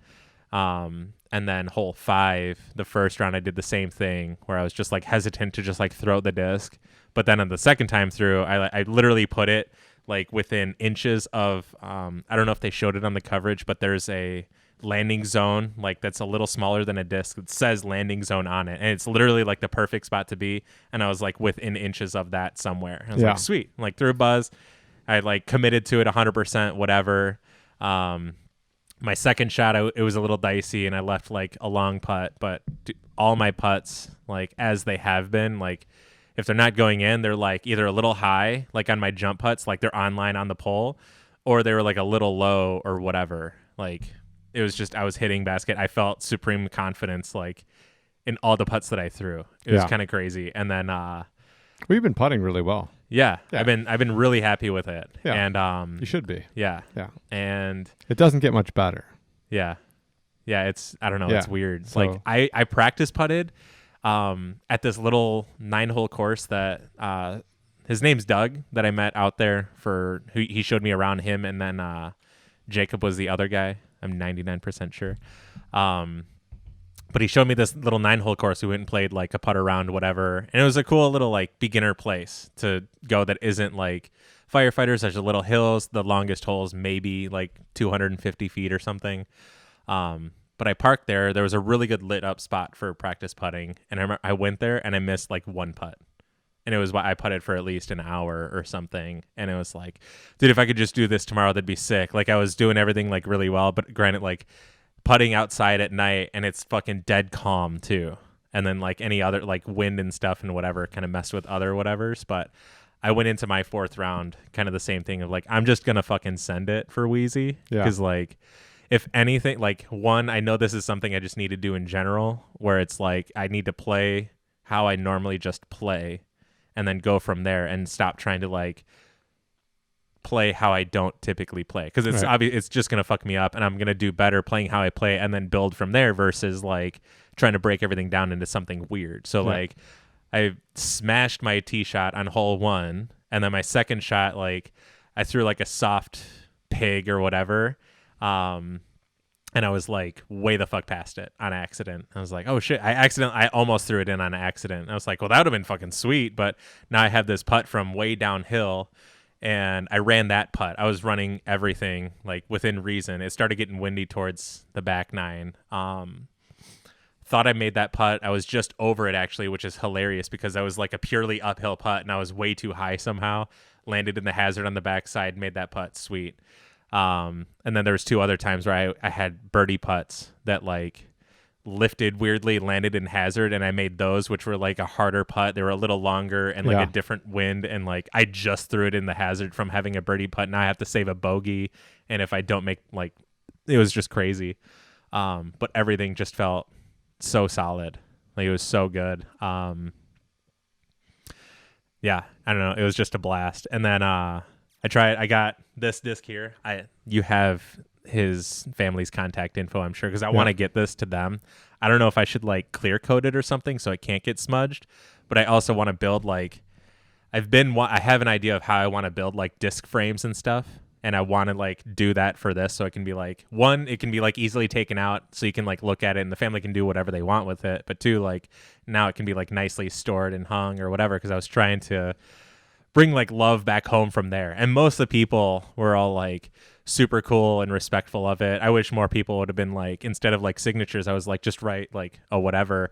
And then I told you like, man, I had a really good idea. Like literally today would have been much easier to just do and like signified like the love I was literally trying to bring back was like, here, would you just draw a heart and put your initials in that heart or something? And then like go from there. I think it would have been so much easier to have a bunch of people do than like sign. But I was like, I don't really know what to do. And then I talked to Eric Oakley was the first one to sign it. I told him about it. He signed it. Then I had Trevor, and then just like it kind of took off from there. And then, yeah, I don't know. It was just wild. So like Worlds has been a crazy experience, and it was a lot of fun. There's some sad in there for sure, but I'm excited to like play again. Like I didn't get nervous at all until the day of the tournament. And when I woke up, like I said, I've been waking up at like 7:30. My first tee time, I think, was the only time that was different. And then my next 3 rounds, I'm pretty sure, were all the same tee time or within 10 to 20 minutes at most of each other, which was hilarious. So my first tee time was 2:50. I woke up at 7:30. When I woke up at 7:30, instant anxiety, 100% full throttle.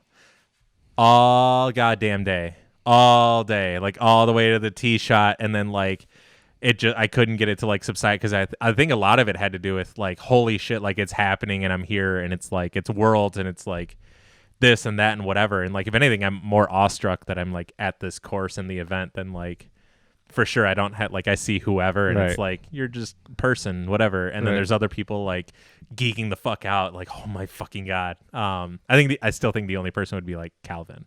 Like if I saw him or something. Like I randomly had these things where like I was in the bathroom the other day, and then I was like, what if I ran into Calvin in the bathroom? Like, what would someone do? Like, dude, can you sign?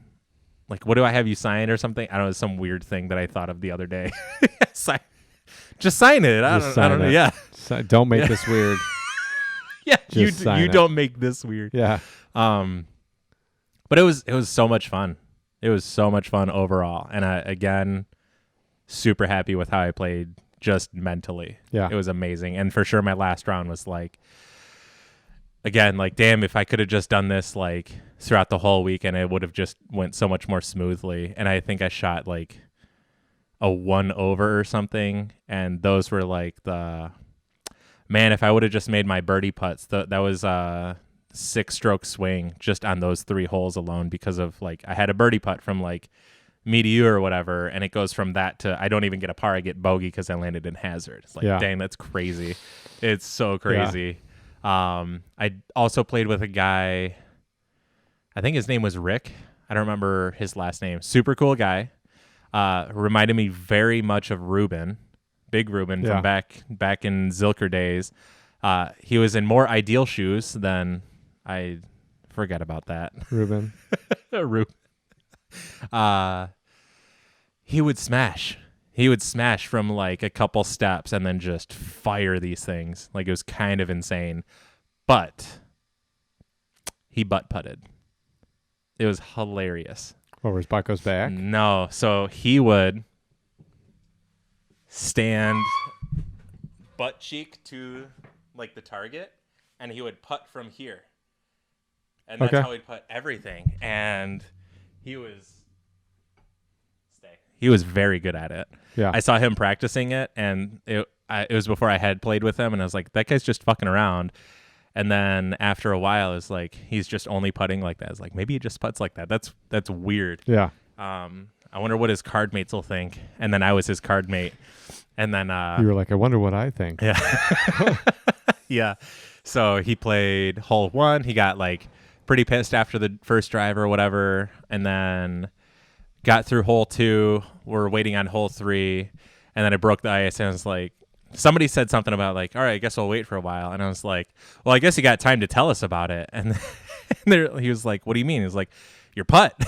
And his girlfriend chimed in. He was like, oh, I like to call that the butt putt. And he was like, oh yeah. He started laughing, and he was like, yeah, I just regular putting, I couldn't get like a handle on it. Like I'd be solid, and then it would just go away, and it would go away like real bad, and I don't know. And he was getting real frustrated, and he's like, I just need to find out. I need to find something. Like something's got to be better than whatever it is that's going on now. With my butt. With my butt. Yes.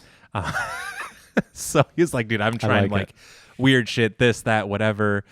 And then he threw one like that, and he was like, that actually felt like really good. Like I didn't make it or whatever, but it felt like what my normal is. Like it felt solid. It felt like really easily like replicatable or whatever. So I started practicing like that quite a bit.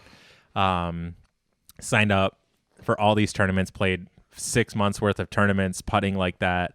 Didn't do very well, but eventually I like got the hang of it, and now it's just like how I putt. Yeah. I don't know. He has to struggle with power control issues because his upshot game was mainly Scoobies, and he was pretty good at them, but there was times where it's like it was really bad, or like the real, like I think even if you had a dicey like upshot thing, if you just kept it low on this angle, you would have been way better than throwing a Scooby over this. But it was really interesting, and he made a lot of putts. And then I saw him, he was the card in front of me, or 2 cards in front of me on the 4th round, and he was like, dude, I was 7 down at one point. I was like, dude, that's nasty, but what'd you finish? He was like, I still finished 2 down. I was like, that's sick. Like, good job on that. Like, it would have been way sweeter if you finished 7 down, because the conditions were getting real bad. Like I think he got in through his whole round without having much wind, if anything, on like the last 2, maybe 3 holes. We got to 10 or 11, and there was cards like on the other end that were still on the front 9, and it was getting like real windy, real crazy nonsense out there. It's like, if we can just get through, we can beat some of these guys, or like it's gonna make it way harder for them and whatever. But I don't know. It was a good time. I can't wait to go back. I was very jealous.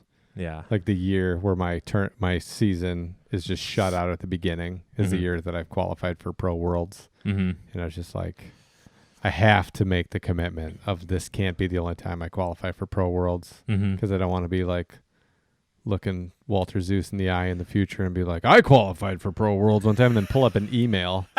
Look at, see? An email? You know, like I want to like be like, yeah, I played Pro World, you know, like I'm committed to the fact of like I want to go play Pro World. I never played Am Worlds. It never worked out with my schedule.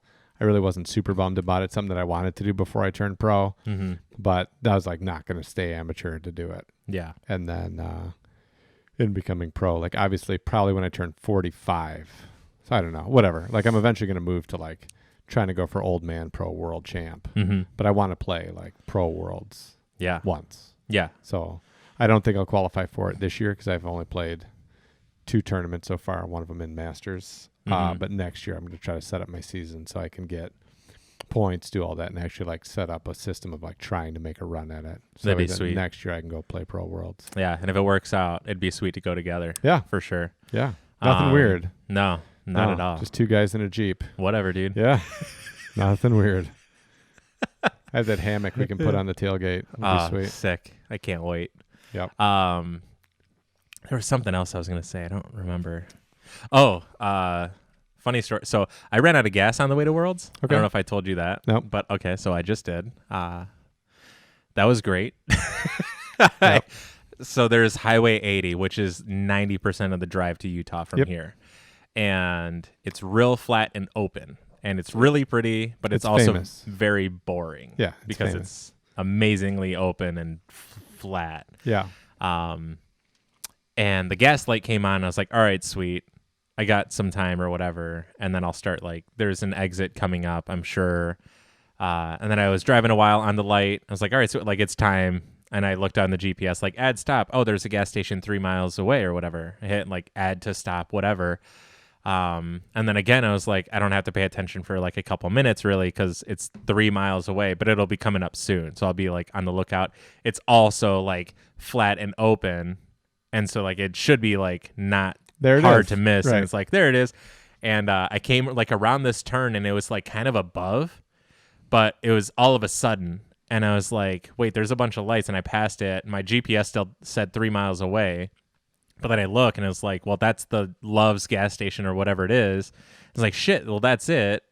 Like, what the hell? And then this was saying immediately, like it rerouted, like, oh, well, now you got to go all the way down to the next exit, come back, and then go there. And it's like, well, that's ridiculous because for sure the next exit's going to have it. And there's no way I'm going to make that because the next one was 18 miles away. Yep. I definitely don't have 18 miles worth of gas. Yep. And then the middle was like a very steep ditch. I don't know if it was like soggy or anything. I was thinking like, dude, I hope there's like the police thing that they sit in. Like I'll fucking flip a bitch in there just so I can get gas and not run out of gas. And then like as I was done thinking all this, it was like slowing down and like, fuck, out of gas. Sweet. So I was able to get over to the side. It's been forever since I ran out of gas or like even just pulling off on the side of the road that I didn't even think like, dude, you got to like get the fuck over, like for sure. I was like, my right tires were like maybe touching the grass or whatever. And within 5 minutes of me being pulled over, I for sure almost got killed by a semi. Oh, yeah. Like immediately. Cause I was sitting there on my phone. I called my mom to see if AAA would be out here at all. Like, please, for the love of God, like just bring me gas. Like, and I don't have to walk. Called her, hung up the phone, went to like YouTube to like wait to hear what's going on. And then I just get this giant blast of air. It shakes the Jeep like violently. And like, as I look up, the semi is like 3/4 of its whole size, like width into the shoulder. And I was like, dude, if he had done that like 100 feet earlier, like it would have hit me and I would have been at best like majorly injured. Yeah. Like it was crazy. I sat there, I dropped my phone and I was just like awestruck of just like what just happened. Like I legitimately like almost died or something. Like that's insane. Anyways, mom calls back. Hey, AAA, where are you? Send GPS location, whatever. Like they can come out. I just got to wait. And then 2 hours passed. Never heard like within that 15-minute window when someone was going to be out there. Called back. They forgot. My ticket got lost or something. Reissued it. And then also called like the cops there. So like at one point it was like, good. So I have like the local police and AAA coming out. So I guess whoever wins and I get gas either way. But I was out there for 4 hours. And at one point I did a time lapse on my camera. I put a disc underneath my lens so it wasn't like tilting forward, and it's really cool looking. I used a pig for it, and then I grabbed my camera, whatever, got gas, forgot that the pig was on top of the roof, drove away. Nice. So they're on Highway 80 on mile marker 391, I think it is, somewhere, going westbound. There's a red Pro Pig. The more stable or less stable? The less stable. Okay. Yeah. That's not as bad. The biggest thing was I forgot that I did that. I was fairly certain that I didn't do it with the ace disc, and I was like, I hope to God I didn't use the ace disc for it. And the next stop that I got to at the gas, I'd pulled out, like, I went into my cart and I was like, sweet, there's the red pig. And I pulled it out. I was like, please just have Sharpie ink on top. And it did. And I was like, okay, good. Like, at least I have my ace one and I still have one or whatever. And then I threw it into the water on one of the holes at Mulligan's. And then I threw other discs into the water too. Some did not make it back to me, while others did make it back to me on the same exact hole that lost it. So like someone took it, and I was like big sad, because it was that yellow anvil with like the inverted huck die on it. Yeah, that somebody has now for sure. Because they both were, they had to have been like a foot at most. But either way, I got the pig back, and I was like, sweet. And then I got a green destroyer back that I didn't realize that I lost somewhere. I don't know what hole that I lost it on out there, but I lost it out there. But I got it back. I was like, oh sweet, got it. Didn't realize I was looking for you. I lost my yellow Hades at Toboggan, the round I went out with Will, and he got heat stroke. Yeah. I left it on the T-pad. Did he actually get heat stroke? No, I think he just overheated. He was close. Yeah. He was close. He wasn't that far off a heat stroke. God. But I took the Crank SS and the Hades onto old 11, so 12's T-pad. And then there's a little bit of a tailwind. So I was like, I'll just throw the Crank SS. And then I left the Hades on the T-pad. Nice. Didn't realize it till we were on 14.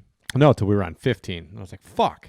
Yeah. I left, and then I was like, I'm not going to get it. Yeah. Like we were already kind of running behind, and Will wasn't feeling the best. And then when he got sick, I was like, well, time to go. I'm out the Hades. It has my name in big, bold, black Sharpie. It's hard to miss. And it was on the fucking T-pad. Yep. So somebody was like, I don't know how to read names. But whatever. In the end, like, it is what it is. I can't. Yeah, it's a disc. Yeah, whatever. If you're good with it, yep, good for you. Or he could be the guy who's like, "Hey, I found your disc." I'm like, "Oh, sweet, I'd like to get that back." No. Yeah. Actually, I was just letting you know that I found it. Thanks. Yeah. Yeah. Who posted that? I don't remember. Freddie. Was that? Oh yeah. That's right. Yep. Oh my God. Yeah, I watched Worlds, and it was amazing. So. Final round of Worlds is the first live PDGA that I've ever watched, like planning and everything. I signed up, did the 5-month $5 membership or whatever the fuck it was, had the whole day. I was like, I'm doing it. Set up shop in the bedroom, had snacks, watched FPO, took a break. I'm watching MPO. And Redmond called me on Facebook Messenger as like a FaceTime call. And we were like, I had the phone next to me. And then we were watching it together. Oh like the last like 10 holes. Rob was in there for a minute and then he had to go. And that's hilarious. Whatever it was. But his, it was awesome. It was really cool. Yeah. One, the coverage was amazing. Yep. It was so high quality. It was like we talked about before, like podcast 2 or whatever. When we were talking about it was that. Dude, they had like the second card, the fucking cut back and forth, the live replay, like all. It was such an amazing product. I was super pumped. Yeah, it's come a long way. I mean, there's still like things to work out, but like how it is now versus before, that was like for me borderline unwatchable. Now is like super enjoyable. Yeah, it was amazing. Yeah, and even more amazing with the finish. Yeah, obviously. Like, so we're watching it, and FPO first of all was amazing. It was a crazy finish and all this stuff. And then we're watching MPO and we're like counting it down, and then Paul's got 2 strokes or whatever it is, and we're coming down, and then his drive lands inbounds on 18, and fucking Conrad hits the tree, and then we were literally just like, there's 6. I was like, dude, that's 6. Can he get to 10? And we're just like down the road of like, this is over.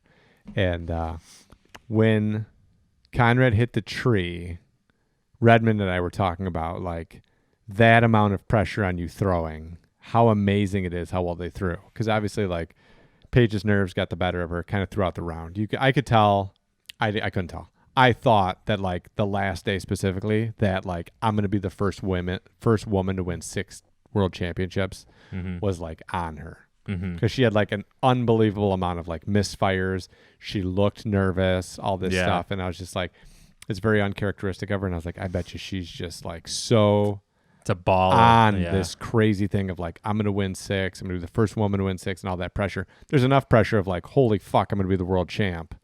But then all that, like when she missed the Mando with the fucking buzz shot and all that, I was just like, dude, she's battling like history out there and not doing well. Mm-hmm. And then when she like early released the upshot and they went OB and all that.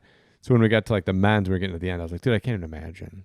Like there's plenty of times when I'm like at a C tier and it's like the last 2 holes and it's one stroke and I like my face feels like I just like snorted beta alanine and like my hands are kind of numb and I'm like, oh, I hope, Yeah. I'm like, dude, you're fucking standing on the tee pad, 1 stroke down. Like, all right, I just have to make up a stroke on Paul Macbeth on the last hole and I can force a playoff for Worlds, like Conrad standing on the tee pad. And then even Paul, even before they threw, we were just like, dude, what is this? Because they had to wait, you know what I mean, and all that. And I was just thinking like, dude, how do you throw that shot? And then Paul just put it like literally on a dime, like right to that corner, right where he wanted to be, kept it in bounds. And then when Connor hit that tree, we were like, oh, blah, blah. And then his upshot, I just figured camera angle. I figured that he hit the upshot because he's good at, he's not great at standstills, but like he's good. And then when it landed, like he didn't look visually in any way like, oh, fuck, I left it short, whatever. Mm-hmm. I since heard an interview with him and he's like, no, that's just Rush trying to put it. Yeah. Like I didn't want to go out of bounds. So I was just like, figured if I put it there, I still have some kind of chance or whatever. Mm-hmm. And then Paul laid it up and then he threw it in. But Redmond's TV was like a second and a half ahead of mine. Uh-huh. So it's in the air. And then I hear Redmond go, oh my God. And I thought he was fucking with me. Yeah. Because he knew that he was a little bit ahead of me. Yeah. I thought he was fucking with me. And then I watched it go in and I just fucking lost it. Yeah. Dude. Like my arms got all tight and my legs hurt. Yeah. When I saw oh it, like I knew that it happened, but I've been along the lines of like, you could tell me how like a movie goes and ends and this and that and whatever. And it basically just doesn't affect me because it's still like, I can live through it and I can put myself like in the moment and just like be where I would normally be type thing. Yeah. So I wasn't there to witness what had happened because I had already driven, like I did my round and then I was excited to go see my buddy in Colorado and I hammered out those 8 hours. And then we were at this like real uppity place where I don't remember the name of it, but it was like if a restaurant could just be the word posh, it was that. And it was good. It was a good time or whatever. But like we're the only disc golfers that really know what's going on. And then I'm checking stats and I'm just like, I'm freaking out. And I'm literally only looking at you disc. Like I'm like the hairs are standing up and whatever. And then like I stop because I don't want to know how it finishes like right away. Like it's some like craziness is going on. They're both shooting insane rounds at these courses. And then I saw that and in the end, like I saw Conrad had won or something. I forget exactly how it went, but we were both talking like he didn't want it spoiled or whatever. And I'm like, I'm not showing you because I don't know like how he handles spoilers or whatever, but like we're going to watch it later. Like we're going to see the live. We'll go back or whatever and watch this thing happen. And like, we watched the whole thing and even still like just the amount of freak out screaming from the inside or just like holy shitness was like absolutely insane. Like I don't get it. And then if we can just really quickly address the people that are like, Paul should have just went for it. There's no way. I watched the video with him. Yeah. So some podcast, I don't know, on Foundation Disc Golf Channel or whatever, 2 dudes, Matt and Nick or something. Oh, the Nick and Matt show? Yeah, Nick and Matt show. And I watched him interview Paul, and Paul basically said, it's the only way that I would lay it up. Yeah. Like, if Conrad was trying to goat me into laying it up, that's not what he said, but basically, like, the only way that I would lay it up is him leaving his upshot short. Mm-hmm. He's like, that's it. He goes, because I'm thinking there's no way that he's going to get a 3. Mm-hmm. Like, he throws the shitty drive, right? So then he has to throw before me. Mm-hmm. So if he threw, like, a really good second shot, he's like, then I would have had to go for it. Yeah. He's like, the only way I lay up in that situation is shitty drive, and then upshot was too short. He's like, it wasn't. He goes, I don't know what his feelings on it or what he was trying to do, but basically, like, it wasn't a good upshot. Yeah. Like he still had to get around that corner. Like he didn't even get to like a straightaway shot. Right. So I was looking at like he shorted the upshot. Like all I have to do, you know what I mean, is just get to whatever 200 feet, 200 and some change, straight up and down, and then just put it somewhere that's comfortable to a putt, and then put it in. I take the 4. It's mine. Yeah. He goes, that's it. He goes, after the layup, and then he made it, I'm still thinking like, okay, cool. Like then we'll go to a playoff. He's Yeah. like, I wasn't thinking in any way of like, if I lay this up, I have a chance of losing it. Yeah. He said the only thing I was thinking is like, if somehow I mess it up and go out of bounds on the up, and then I have to like get up and down from there, and I don't make that putt, then like I'm bringing a loss into it. Mm-hmm. He's like, and I didn't lose on that shot.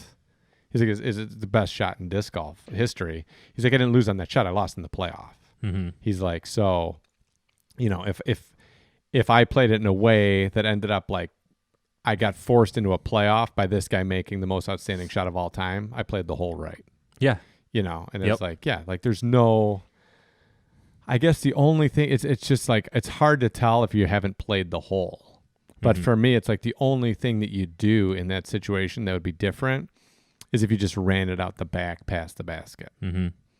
Because then you're basically in the circle on Yeah. the back Yeah. side. The how it circles out there is basically, I think it's a little wider than the circle, or maybe it's spot on the circle, but Yeah. that's all you got. Yeah. And then the fairway up to it is narrow as fuck. Like Yeah. it's, but even getting to the basket from like a short side of it, like, isn't impossible at all. Like I was able to do it with a mid on whatever and trying to play it to go out of bounds. In practice, I thought it was like, oh, a fairway is going to be like, I'm probably going to have to throw a distance driver on it. And then I threw like a fairway like past it, but it didn't like hold right. It just like annied and then like flattened out, and then it went like past the bleachers or whatever. I was like, oh, this isn't that bad. It's just like the craziness of like how narrow this is. And I actually, that hole 18 is fucking sick. Like with that fairway, or even like with a much more gracious fairway leading up to the basket, is still going to be very difficult, but Yeah. it's a really cool hole to play. That whole course is so much fun. Yeah. It really is. Yeah. The crazy one for me was Katrina's upshot. Mm-hmm. Katrina's second shot on that hole was like, I haven't seen holy it. shit. I haven't seen it. I haven't had a chance to Yeah, do she much got of it. She anything. got it for the birdie. You know what I mean? Like Yeah. she made it up there Mm-hmm. and had a putt for the 3. Yeah. She had to. She didn't have a choice. She's down by a stroke.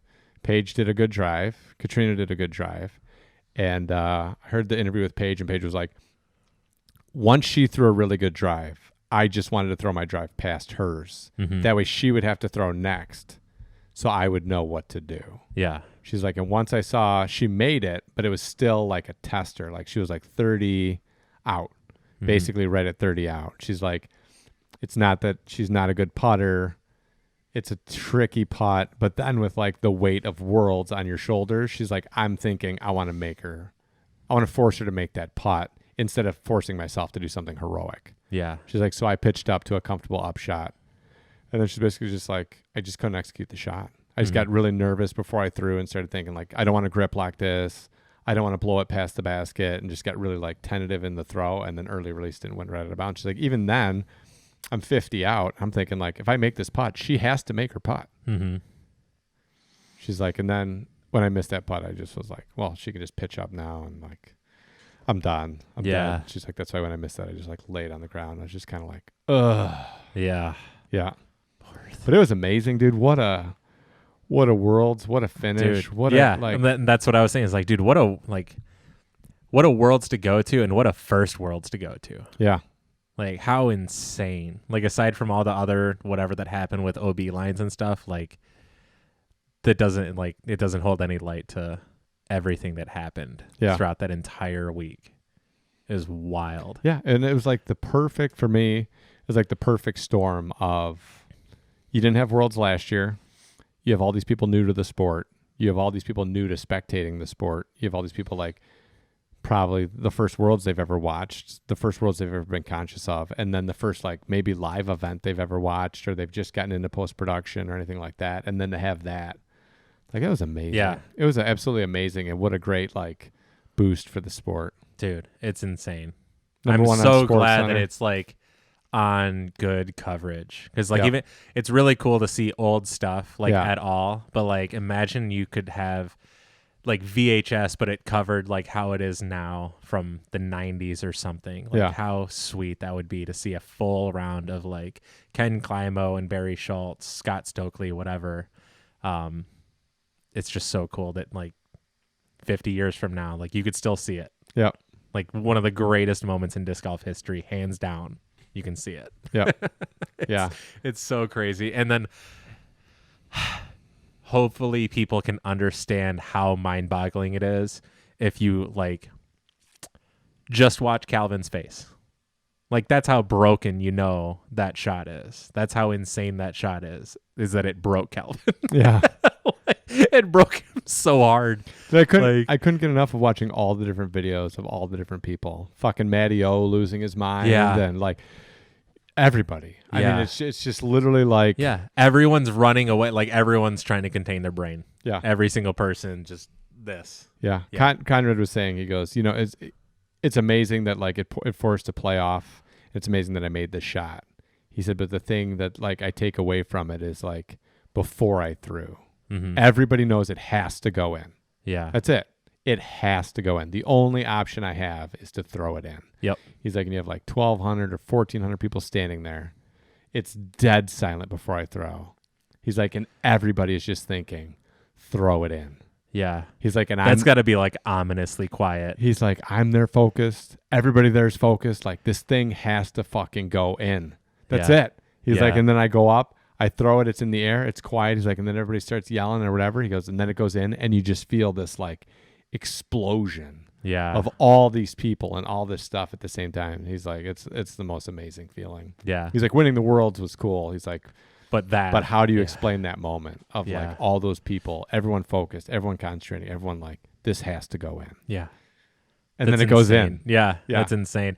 I would imagine that quietness is very similar to how your brain went on the stairs or something. Except and then everyone's listening for the knee break or whatever, but instead of the knee break, it's the chains and it made and everything. Yeah. And it's like, okay, I heard the chains, but is it in? Holy fuck, it's in. And then just like now what? I felt the stare, but is it dislocated? We don't know. Yeah, it's like the polar opposite of James Conrad's moment. Yeah. Oh my God. Yeah, that was epic. And then I thought the one that got me was the fourth round. I was at I was at Stony.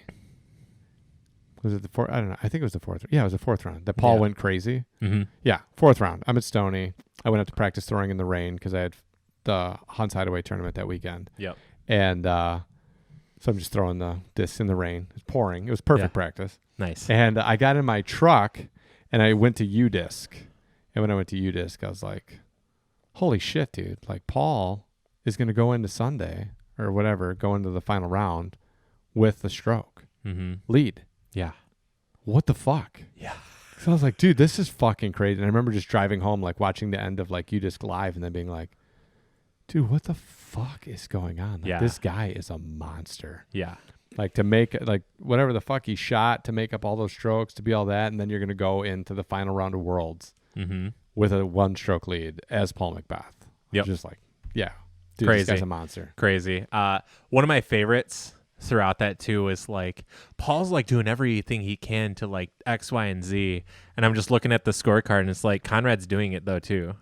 It's not that Paul's doing it. It's they're both doing it. They're both fucking just going at it. Yeah. Like super hard. And super hard. And then these other guys are like just there. Yeah. Like not that they're not playing well or anything. They are playing very well. It's just these guys it's them. It's just fucking them too. Next level. And they're there to witness it. Yeah. Like it's crazy. And yeah, it's wild. I randomly too, I was trying to find like Philo.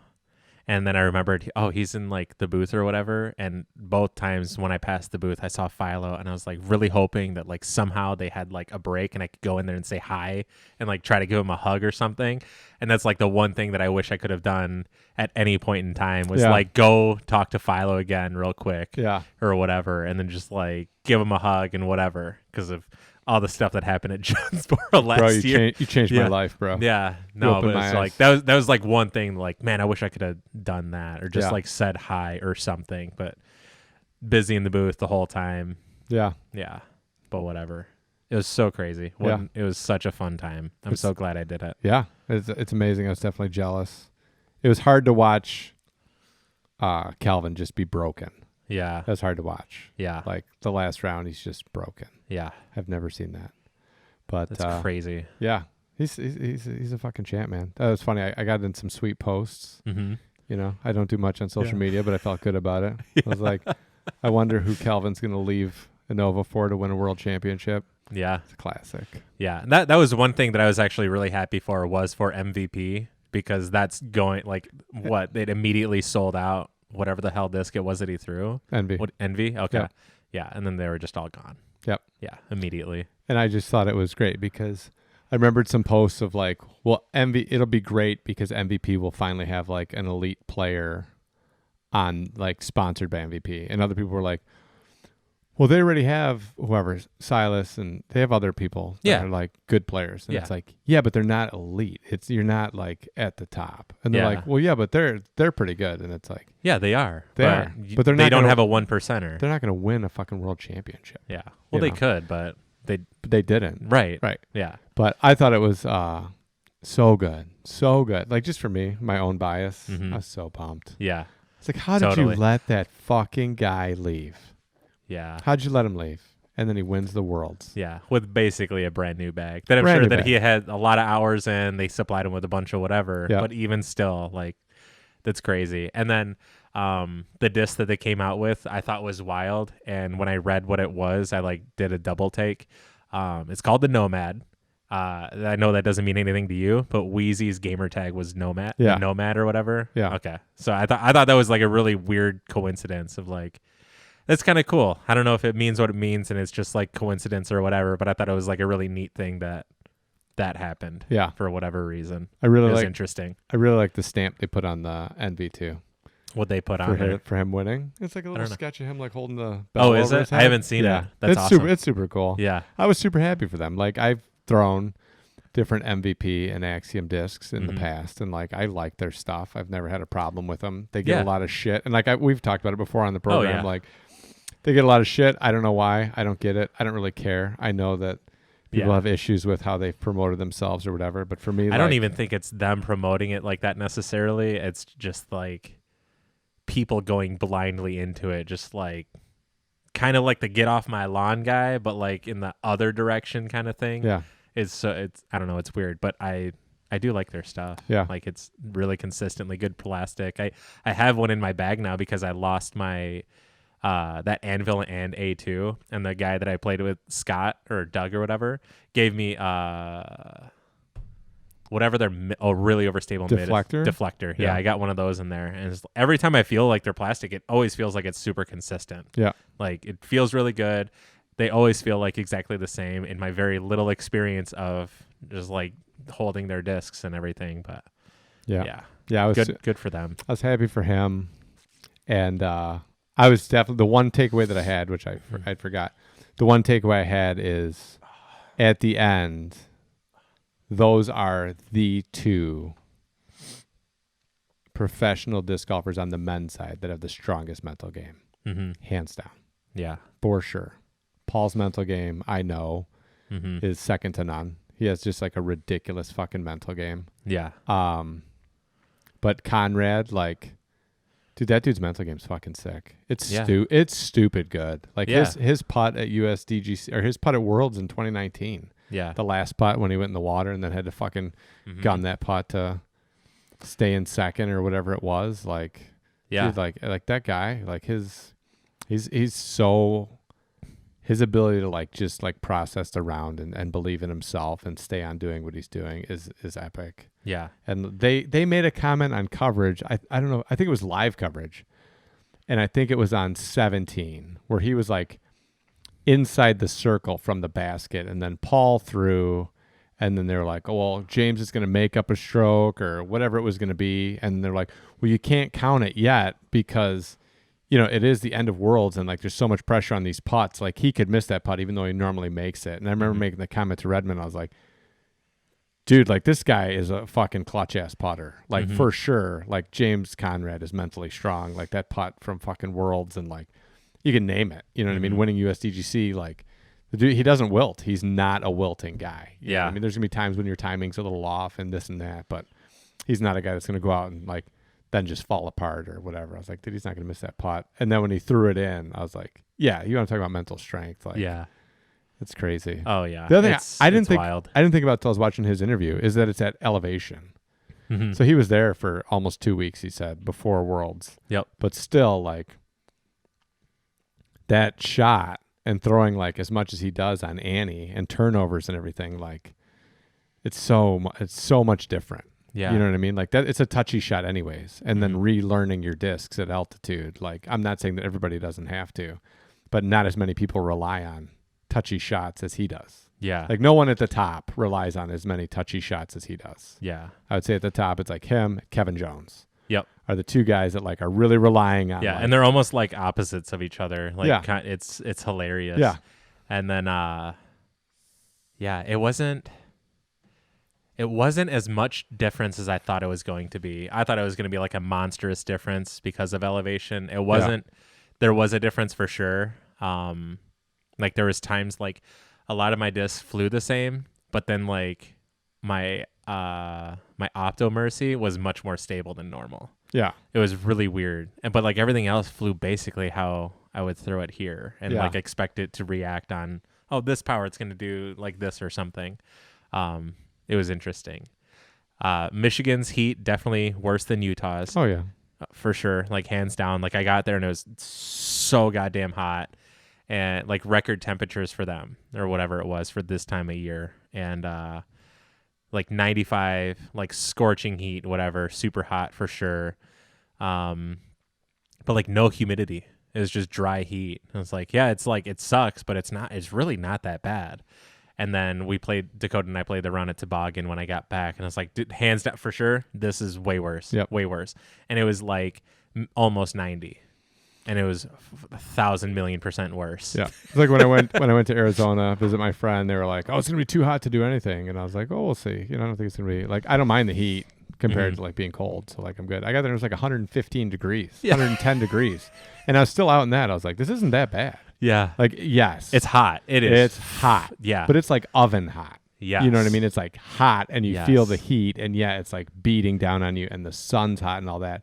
But you're still like fine. Yeah. It's not like here where you walk outside and you're like, yeah. You have to like, your lungs have to filter the air through the water or something. Yeah. I ran into some people from Arizona and I was practicing the fort and we ended up just like kind of converging because I was by myself. They were playing pretty quick as like a threesome, whatever.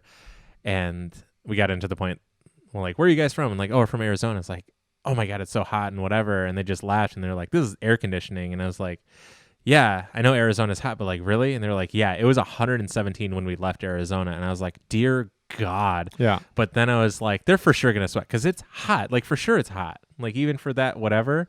And they didn't like bead sweat until the back nine, like the tail end of it. And I was like, okay, like holy shit type deal. Yeah.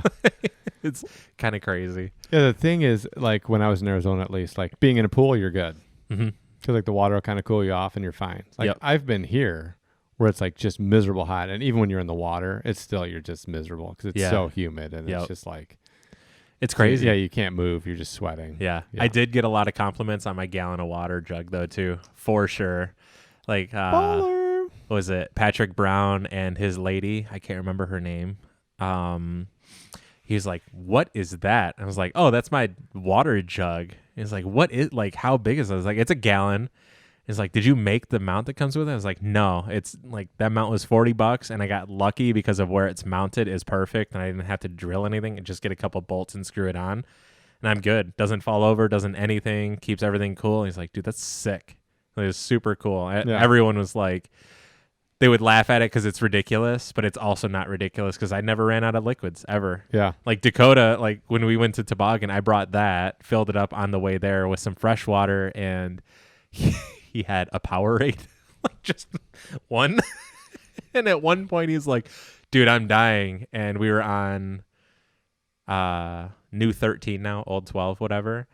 And he was like, dude, at one point he was like, dude, I have such a bad headache. I'm like, yeah, it's probably because you don't have any water or anything or whatever. And you're just like way too, like you're overheated. And it's like, do you want some water? He's like, no, I'm good. I got like Powerade or whatever. And then we get to the T-pad and he's like, dude, I feel like shit. I'm like, all right, you're going to have some water. And he's like, okay. And then I filled it up and he's like, dude, that thing's clutch. I'm like, yeah, this is basically what it's for. Like it's for me, but like also for others around me. Cause there are times where low on liquids, and it's like, fuck, what do I do? I'd rather have way too much liquid than not enough. Yes. Yeah. And towels. Yeah, and towels. I have so many of those. I finished Monster I Juniors finished now. my rain round with three towels the first round, 4 towels the second round, still in Ziploc bags. Really? Oh, it's balled out.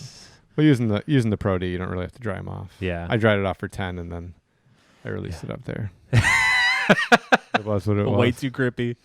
All right, buddy, we ready to shut it down?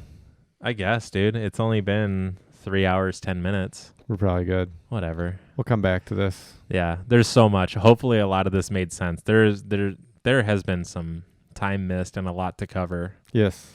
But it was fun. I was looking forward to this. Oh, I was pretty nervous trying to get everything together because I legitimately wasn't sure, like, because I know the last time or second to last time we did the podcast, I was like, I forgot this cable, and then I was like, I felt really bad, and you were clearly upset with me because I had to go to Micro Center to get this stupid cable. And yeah.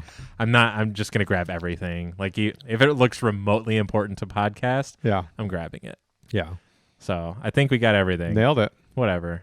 Nailed it. Nailed it. We got it. Yeah. Dun-dun-dun. Dun-dun-dun-dun. All right, guys. Bye, guys. We'll It's good to see be you back. later. Love you guys.